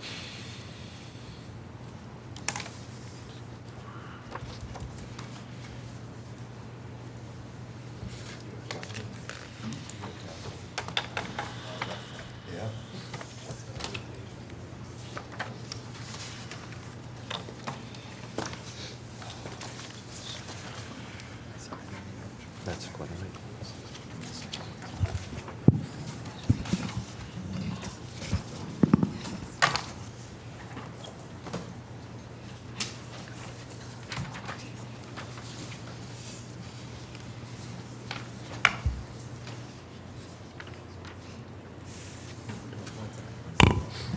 Okay, I'll read these in no specific order.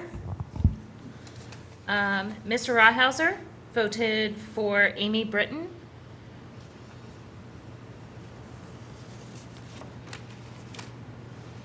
Mrs. Maley voted for Tiffany Deschaux.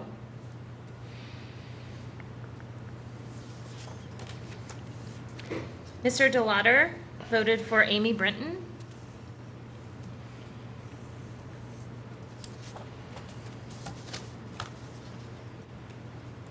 Mrs. Herman voted for Amy Brinton.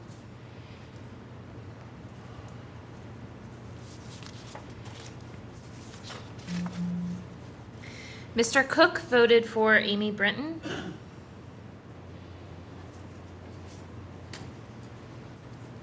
Mr. Eifert voted for Amy Brinton. Mr. Emig voted for Amy Brinton. And Mr. Deschaux abstained.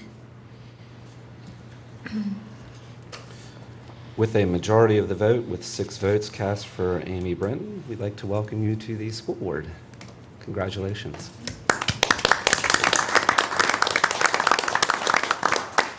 And again, to the other 3 candidates, extremely impressed with all of you, and I hope that you would stay involved in the district, contribute your time and talents, because you're all incredible people. I look forward to being part of you in this community. So thank you very much. Okay, we're going to take a 5-minute recess before we move into the next part of our agenda. So if you can give us 5, we'll be back. Yes? You take care of line up the swearing in of the new board member? Yep. Yep. Thank you. You'll have to go to the courthouse at some point and be official. So. Okay, 5-minute recess, and we'll be back in 5.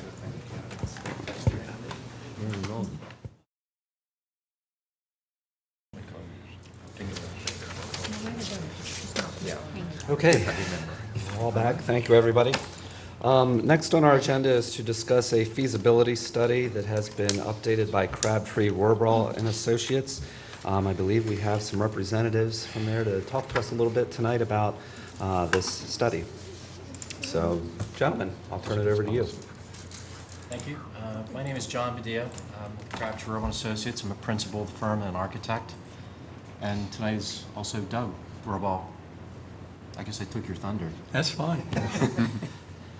So tonight what we'd like to do is walk you through an update of what's transpired with the state's deadline and how we've worked to get you to a point to reserve a position essentially for a potential project that you could pursue reimbursement.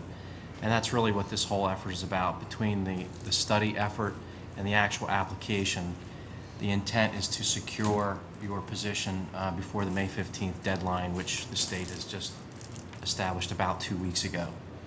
And if anyone has questions throughout the process, please let me know. So we're going to touch on review of the characteristics of the study, and obviously with the volume of a study effort, what we're going to do tonight is provide you with an overview of some of the key parts that are reflected in the application itself. So we're going to briefly go over the enrollment capacity and some of the building options. There is a motion later for the board to adopt the update, the content of the update. And then we're going to actually walk you through the PlanCon application itself, describe the details of what's included there and what that process. And then throughout the presentation, we're going to talk about a lot of assumptions that we made based on our experience and the information that the district's been able to provide, which has been very helpful. We've been emailing things back constantly since Thursday afternoon to try to get you to this point where that you can accept this application. But in general, this process involves an evolution of a lot of different moving parts. This is an extremely accelerated time frame that the state has set forth, but we've tried to clearly identify each of the objectives and understand what is really at the value of submitting this application for you, and try to get you to this time frame that you can accept this and move forward for a potential project in the future. So real quick, PlanCon is the state's process of reimbursement, pursuing reimbursement. There are about 11 different steps. They coincide with each phase of the design project. So if and when the board chooses to proceed forward, there will be subsequent steps of the PlanCon process that you as a board must approve. There's reviews with the Department of Ed and so forth. The process is primarily focused around documenting your planning process. PlanCon Part A is called Project Justification, so it illustrates or demonstrates the need for the project and why you're considering doing the project, and also establishes a dollar value for planning purposes and reimbursement. And it gives the board a framework for making future decisions down the road in your planning process. Highlighted in red is the May 15th deadline that the moratorium will be in effect from what we can garner at least a year to perhaps a year and a half. So what we will be doing, should the board elect to proceed, is we'll be making electronic submission tomorrow and verifying that with the state, again, so that you have secured a position to pursue if you choose to move forward. you will have met that deadline. And the second criteria set forth in the moratorium is that construction contracts must be entered into by July 1st of 2019. So that's a brief overview of the Plan, Con, and moratorium. So now what I'm going to show you are a couple of the excerpts of the study, and one of them is demographics and enrollment. And in this particular case, what we're looking at is county population trend. In a nutshell, we've evaluated 3 or 4 different models, and as a board, what you want to do is settle in on a number that's reliable, that's defendable, and ultimately dictates the size and capacity of the project you're planning, but it also is tied to reimbursement. So in this particular case, we felt like over a 3-decade period, that was a pretty stable number of 5.8 or 5.9% growth. So we would consider that fairly reliable. So this, on the other hand, is the Department of Ed. I didn't see anyone smile. This is a spike in their enrollment projection. However, this actually is in your favor because reimbursement is tied to projected enrollment. The fact that this is upward trending is simply in your favor, and I'll explain a little bit more about that. This is an actual. We then looked at the 5-year period to trend the actual enrollment. Again, another model. There are about 7 or 8. We chose to profile these 3. And here you can see this is relatively, there's about a 2% decline over a 5-year period. The numbers of students are listed there. This is 5-year period. It's generally reliable, but it shows relatively flat growth and nothing like you saw in the prior Department of Ed model. The other thing I should point out is the Department of Ed's projection model was last updated in July of 2012, and that's simply the last one that they've done. So that's probably why we're also seeing the inability to correct what it is that's causing that spike, since they've not updated in the last 4 years. And we see that pretty routinely, actually. So moving forward, there's a lot of information on this sheet, but what we've tried to do is summarize a capacity enrollment scenario. And basically what we've looked at is the size of each of the facilities. And there's a couple of categories here that are important. The PDE capacity, that is how the Department of Ed quantifies the size of the building. And then there's the functional capacity. There are certain utilization rates that the state applies to, realizing that the PDE capacity is higher than actually how the building is used day-to-day purpose.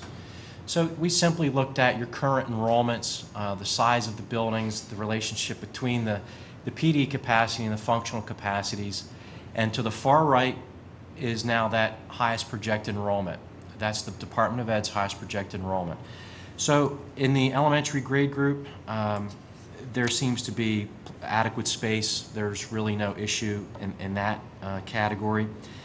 At the intermediate, you'll see that it's starting to approach with the actual enrollment and the capacity. That building's probably having some issues with program space and being a little bit tight. Anytime you're generally within about 100, you're going to start feeling the pinch on space. Then for the high school, we've looked at a couple scenarios. One is the existing high school, and then you can see directly beneath it a potential for the new 912. That functional capacity is a little over 1,400, and if you take that less the 1,100, you'll see the capacity there of 532 spaces, or the difference between utilizing the highest projected enrollment and the functional capacity is only about 300. So when you're talking a grade building of 4 grades and 300 per grade, that's a very safe planning number. If the planning number is too close to the actual enrollment in 5 to 7 years, if the enrollment does continue to increase, you're going to really feel how tight the building is, and you want to try to avoid that. During the design process, we would be talking with the board about the difference between the core size of the facility and the actual classroom size. A lot of times what districts will do is elect to build the core facilities slightly larger, spaces like cafeterias, the kitchens, the media centers, and so forth, because they're the most costly if you have to expand it in the future. And then if students come, adding classrooms is a much easier construction cost to incur if the students do come at that point. The rest of the information on this sheet then describes, as I said, the difference between the PDE capacity and the functional capacity. So there's a lot of relationships here relative to size and enrollment. So the significance of this slide for the options and the costs, basically what we've done is assembled a matrix for you. This is going to be a tool for the board, and again, as part of the study update, this is a way to look at any and every option that the board could possibly consider. One of the criteria for the study is for the board to be able to select an option, it needs to be evaluated in the study. So this is somewhat like permutations. You'll see the number of different scenarios that we have run to allow the board the flexibility. Perhaps in the first column, you have to maintain the buildings as status quo. That is an option to stay as you currently are, your current grade alignments and the current buildings. Then we started looking at the potential for, in the future, what renovations could occur at Live in North Salem. And we've taken that in 3 categories of renovations: light, moderate, and major. And we've color-coded that here for you to get an idea of how we tried to quantify, based on the condition of the buildings, what we think in the future might need to occur, perhaps in a 3 to 5 year period.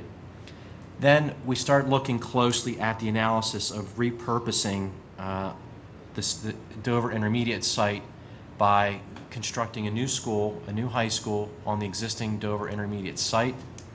And we basically have the various costs and replacement or repurpose scenarios is how we've quantified it for the effort of a study.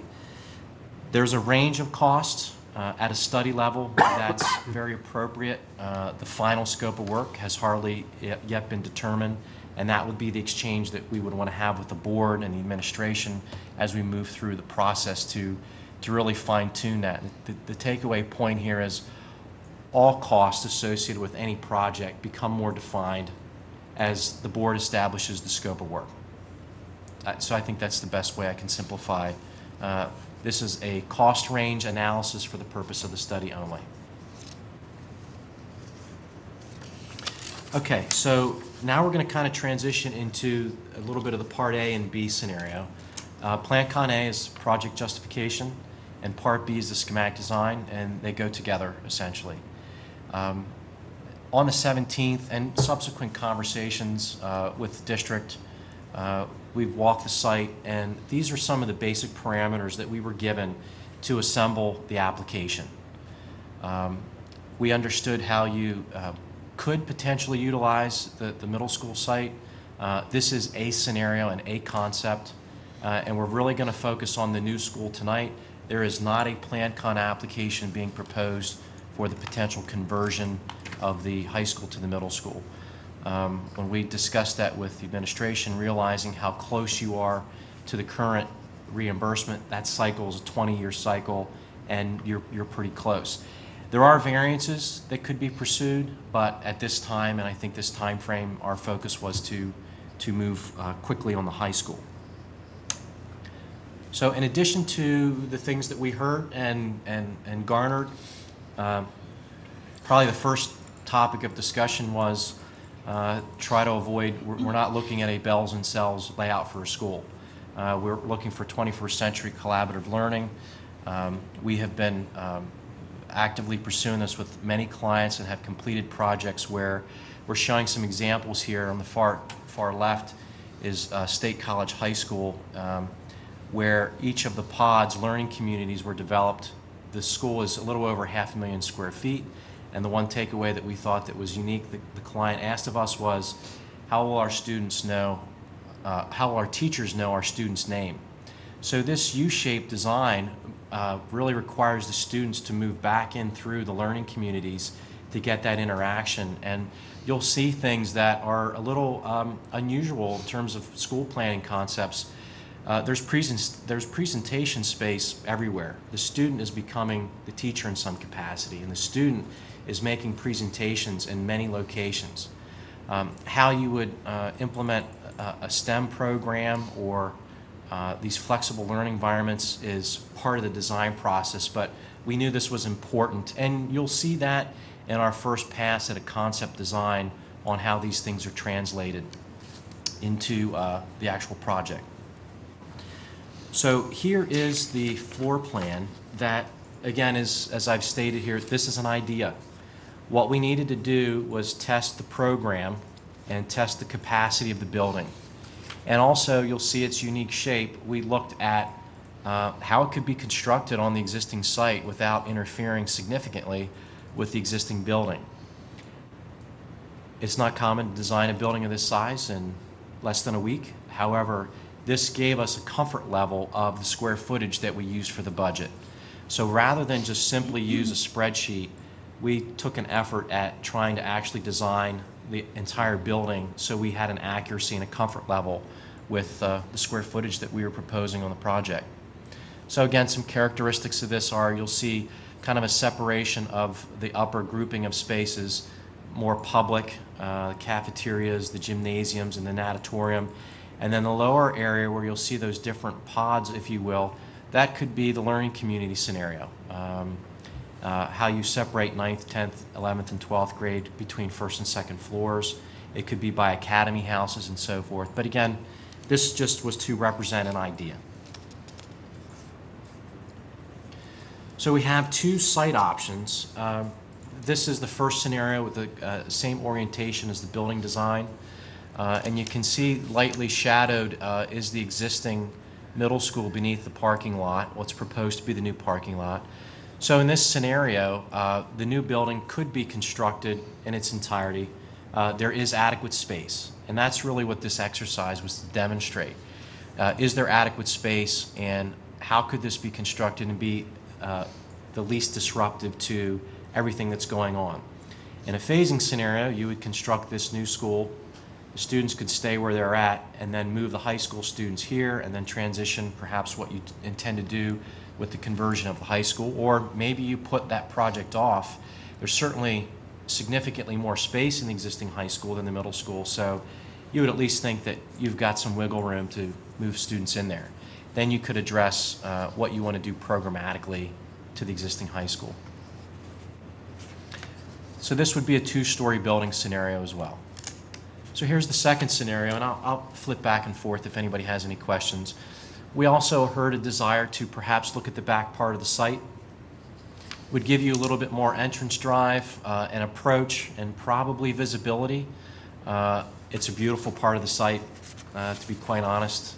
And also, this gave us an opportunity to, we saw and heard the desire to try and link North Salem. So we thought by exploring the building in the back part of the site, perhaps with some parking, and then also a service drive that would go around the entire perimeter of the building that has some other attributes that we saw a lot of heads shaking when we first reviewed this.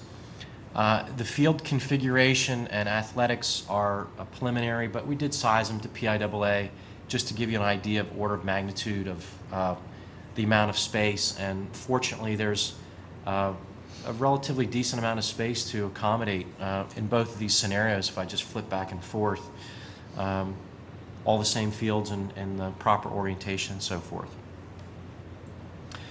So that represents the part B, the design idea, the concept. This next slide, before we get to the cost of what we included in the application, we wanted to talk about the basis of our cost estimate and our experience. Since 2014, we've bid 4 large high schools from $130 million to $30 million. So we use the cost data on actual projects that have been bid. That was the basis for the estimate that we've prepared for you. And I would point out that Lewisburg High School, which is currently under construction, is projected to be the lowest cost per square foot high school built in the entire state of Pennsylvania. So we're quite proud of that, and I believe Lewisburg is also. Smaller school, that's a 750 student capacity and about 180,000, so we're looking at about 250 for a 1,200 student capacity building. So we wanted to just demonstrate the accuracy of that. The relevance of this is we understand that you get one shot of doing this, and it's about building educational space. And we feel comfortable that that will allow you to build more program space for each dollar spent. So here then is a snapshot of the PlanCon Part A budget. We did not skip letters on the alphabet, but what I wanted to do was later when you get a chance to look in detail at the Part A form, page A04, the state will boil down a very complex estimate to one page and these 5 or 6 categories. So I wanted to kind of reverse engineer our estimate so you could track the numbers. Line item A represents all of the building structure, the bricks and the mortar, and all of the site development that we would foresee in a concept like this. B is all of the professional fees and consultants associated with the project, reviews and approvals. There's a line item for loose equipment. There's a site sanitary line item. There are additional construction-related costs, project supervision, construction contingencies, and so forth. That is in line item G.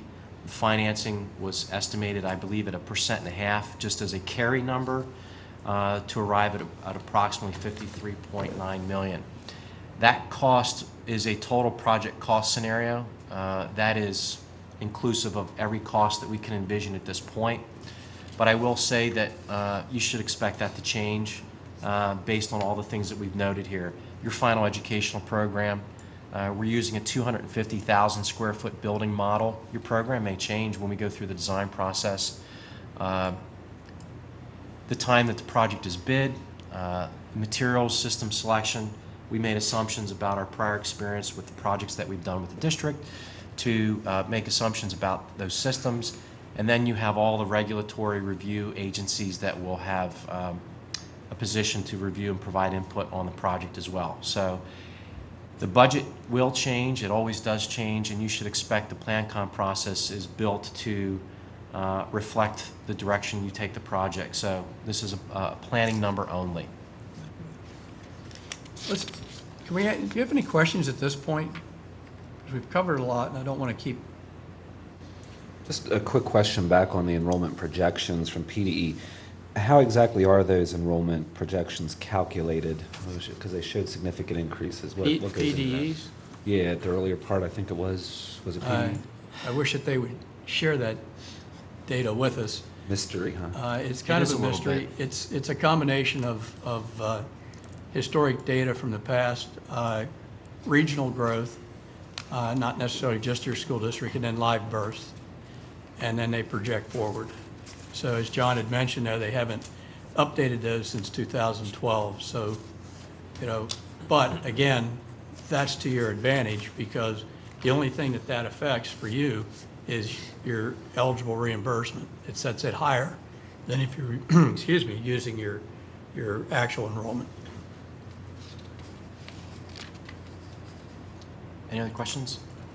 Question regarding the site, the 2 options that you showed there is, are there any issues with wetlands in the back of that building in that lower area there that would interfere with or potentially throw a curveball to this plan?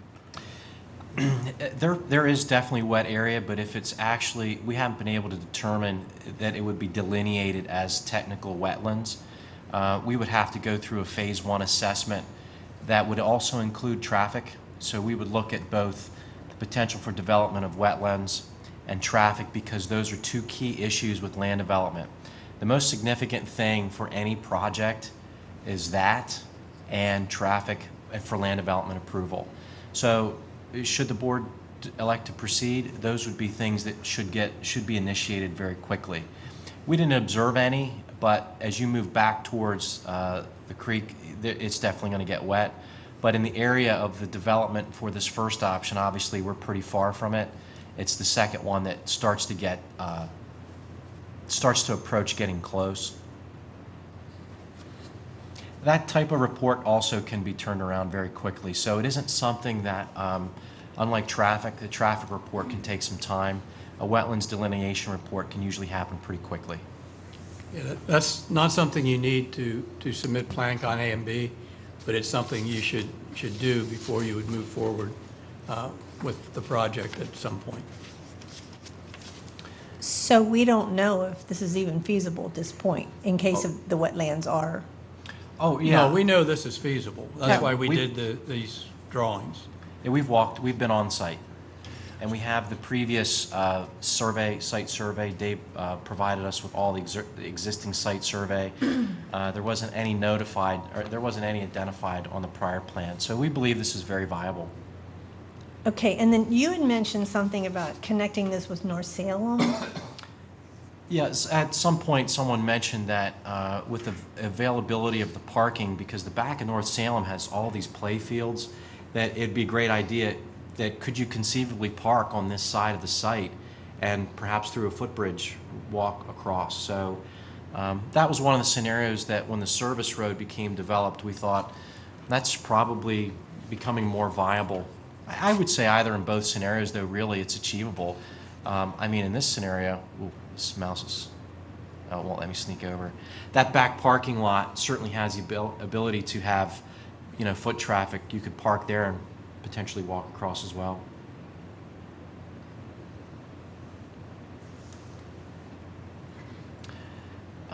I believe that I did, let's see, we covered the estimate. At this point, actually, since someone mentioned the enrollment, we did also, good news I want to share with you, we did do a reimbursement calculation. And based on the criteria that the state develops, what you're doing by approving a Plan Con A is giving yourself the ability to pursue the reimbursement, which we've estimated at between $3.5 and $4 million. So that is the reimbursement calculation. And remember, that is not based on the cost of the project. It's based on kids. It's based on students.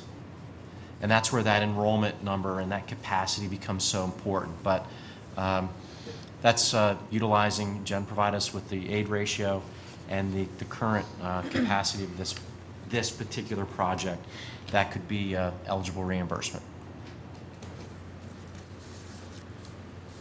Okay, just a last few couple of slides. Obviously, through any planning process, we would want to encourage the transparency of the entire planning process.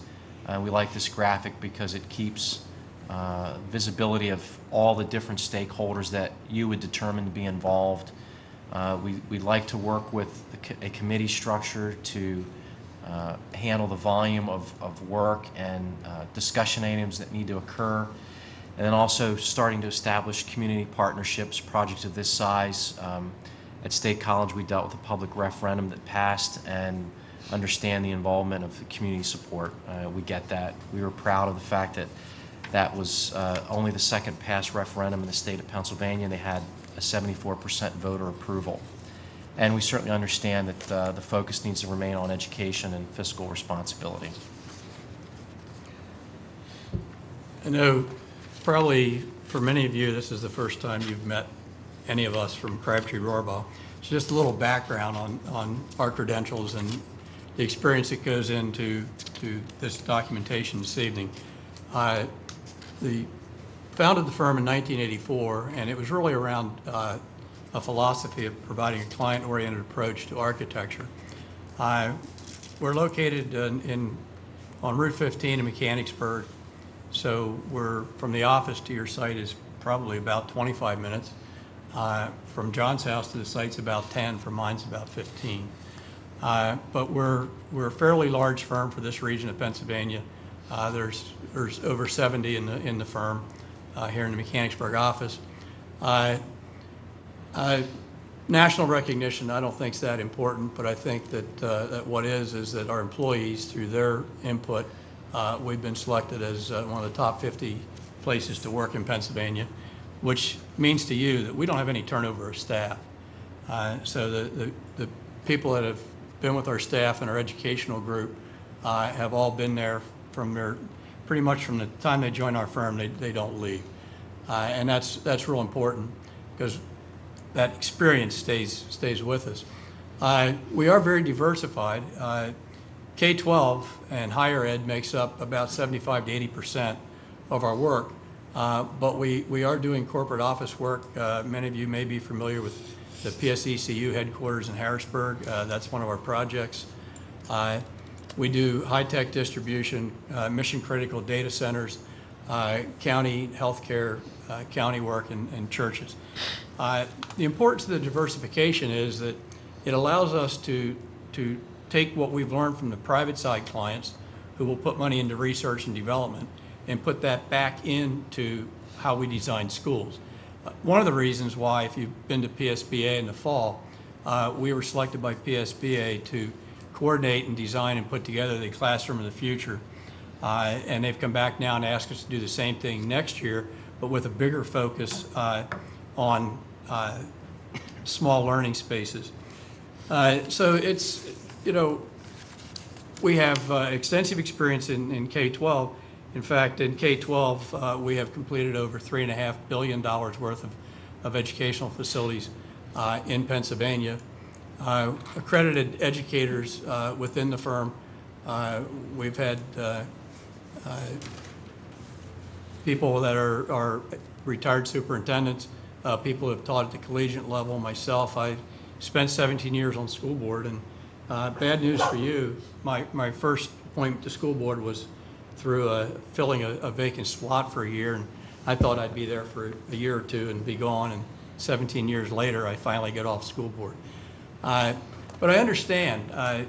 I got off school board before we started to do public education projects. And the reason we started was an understanding that the educational environment can affect education, but money that's spent on school facilities that's wasted and doesn't create quality educational areas, or doesn't create schools that are cost effective to operate, are monies that can't go towards staff development, curriculum development, and programs for the kids, which is what we're all here about. We're very confident with the budget that we put forward as being a conservative budget. So I think that as you go through the project, that's the maximum budget for the project. And you know, we're comfortable in guaranteeing that budget, which is something that we do for all of our educational clients in Pennsylvania. So in addition to Pennsylvania, this is, I've highlighted down on our lower left since 2007 our relationship, but our experience just with the district and 233 other clients. And about 80 of these projects are high schools. So we have extensive experience with high schools, and most recently with designing STEM and STEAM facilities, or STEM and STEAM facilities within high schools. The other thing that we think is very important is grant writing. If you can switch to this. In 2014, the Department of Community and Economic Development came out with a grant program to encourage school districts to go green, to do LEED certified projects. We have been successful during the last 2 years of getting our clients $14 million in grants. And that's outright grant money. It's not loaned money. It's spend it on your project, reduce the amount you're spending.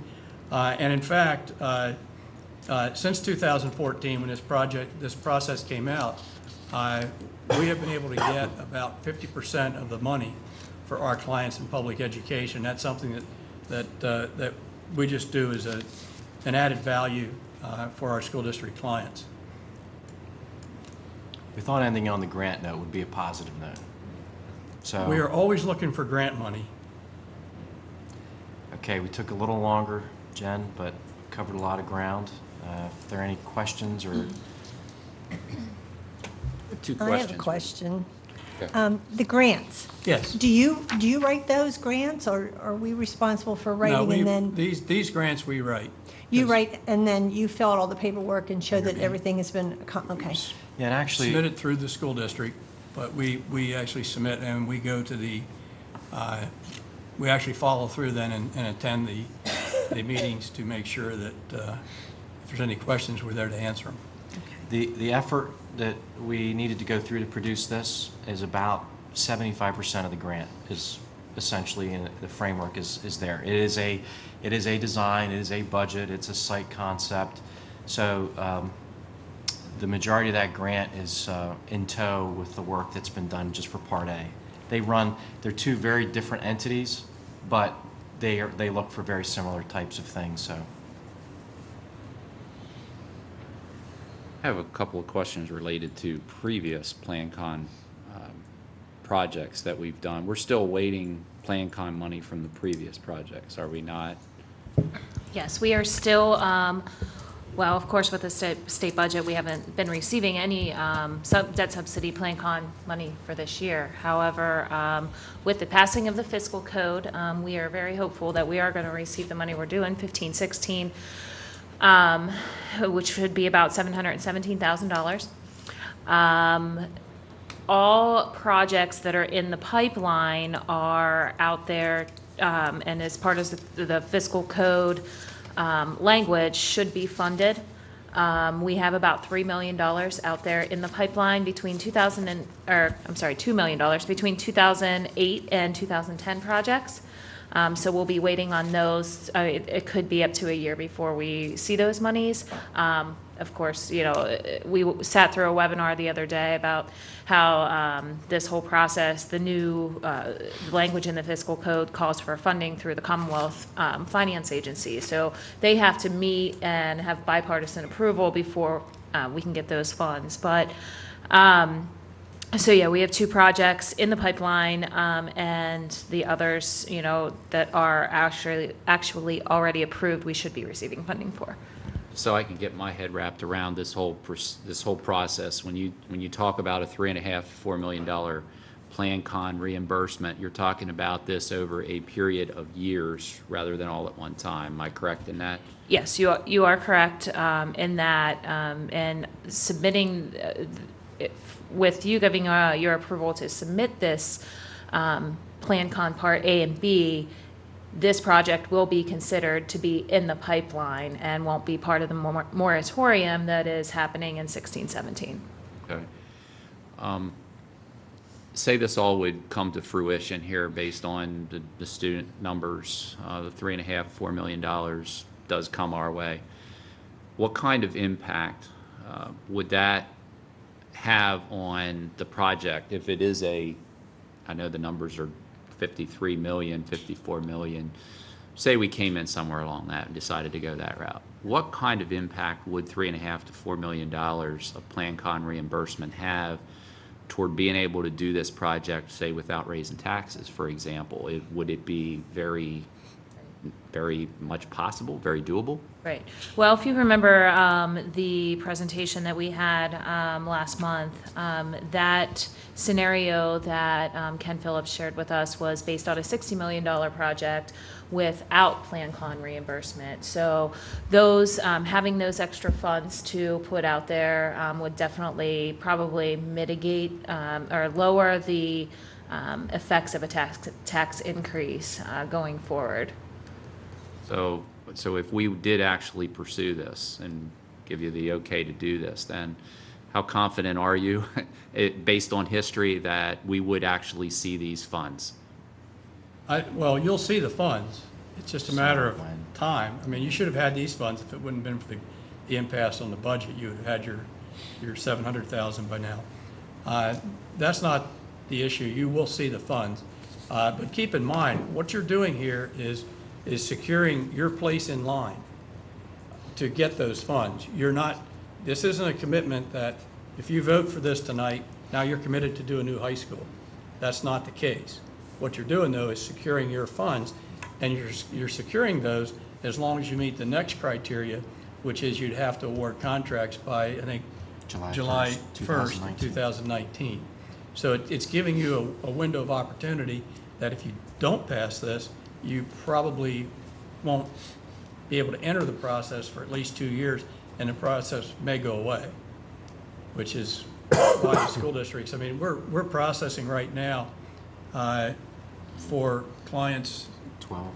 Yeah, 12 different school districts projects that we're getting in between now and the 15th.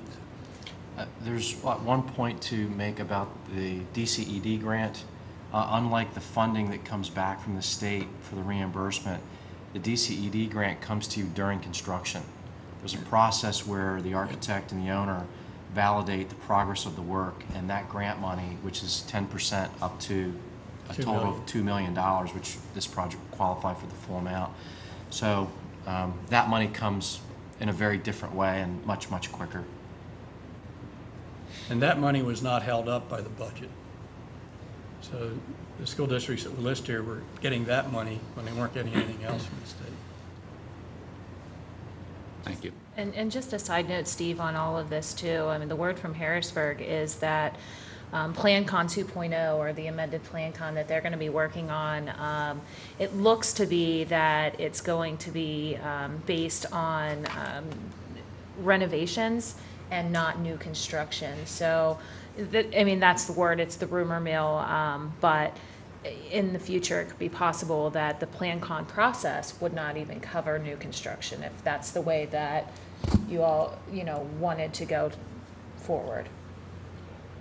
One of the other key factors too, which is we haven't gotten our heads around, in the upcoming Plan Con or RCon, whatever it's going to change, the advantage to you filing this application, you're subject to the current requirements. And one of them is that if you as a board elect to do any project, the reimbursement cycle is 20 years, which is what we were talking about the prior On the existing high school. on existing high school.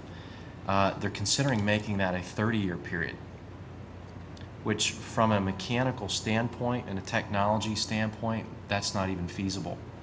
So there's an inherent advantage to what the current criteria stipulate. 20 years is long enough. 30 is a stretch. I guess I just have a comment. I appreciate you pointing out that this is just kind of holding our place in line, so to speak, with the state, because I think there's a lot of misunderstanding out there, that people think that, okay, here's the feasibility study, here's the drawings, tonight we're going to vote on this, and boom, our high school is going to start being built. And for the people here, for the people listening, who do listen to the recordings, to just make it clear that that's not what we're doing tonight. We're not approving these specific plans. We're simply approving moving ahead to hold that place in line so that if monies are available, that we can be eligible for them before time runs out. Now, you have, to do this right, you have a year's worth of planning in front of you to get through, to match your educational program today with where you're projecting your educational program to go. And I was listening to your discussion about what was important to this board in selecting a person to fill your slot, and it's looking forward. It's looking at the changes in education and what's happening. And that's what we need to do over the next year, is to look at those things and to develop the support areas that you need to deliver education in a totally different fashion than it's being delivered today. Because if you think it's changed a lot in the last 10 years, and you know this, what's going to happen in the next 10 years is going to be unbelievable. So that is very correct. This is just holding your spot. It's not committing to anything. And the last thing I would want anybody to do is to look at this document and say, well, they have the building design. The only purpose for those designs was to see if we could fit a school of this size on that site. And that's it. And for us to be able to develop a budget that we feel comfortable with, that once you submit it to the state, you will be at that or below.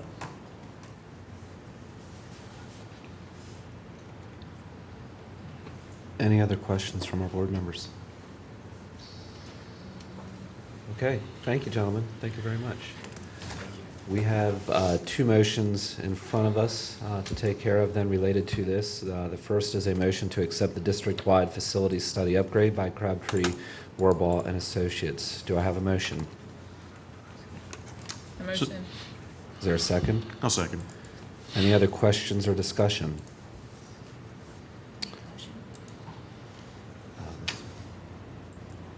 Okay, we'll move forward with the vote then.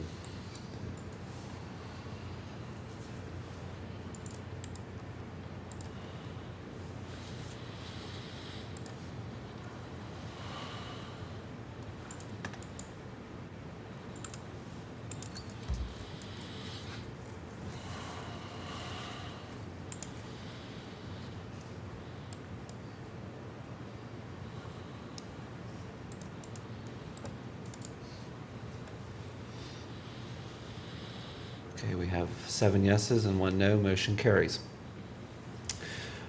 We also have a motion to authorize Crabtree, Warbaugh and Associates to prepare and submit PlanCon Part A, project justification, and Part B, schematic design applications to the Pennsylvania Department of Education for the possible new construction of a Dover area high school. Do we have a motion? So moved. Is there a second? Second? Questions or discussion? Okay, hearing none, we'll take the vote.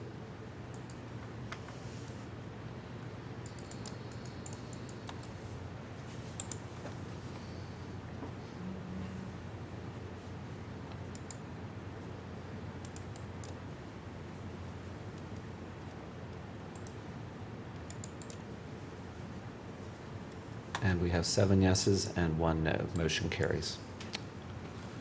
Okay. Moving on in the agenda, we have our last public comment period.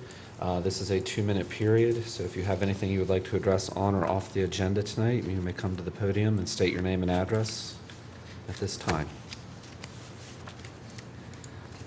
I don't see anybody on the move, so I don't think we'll have any more public comment. Okay, do we have a motion to adjourn the meeting?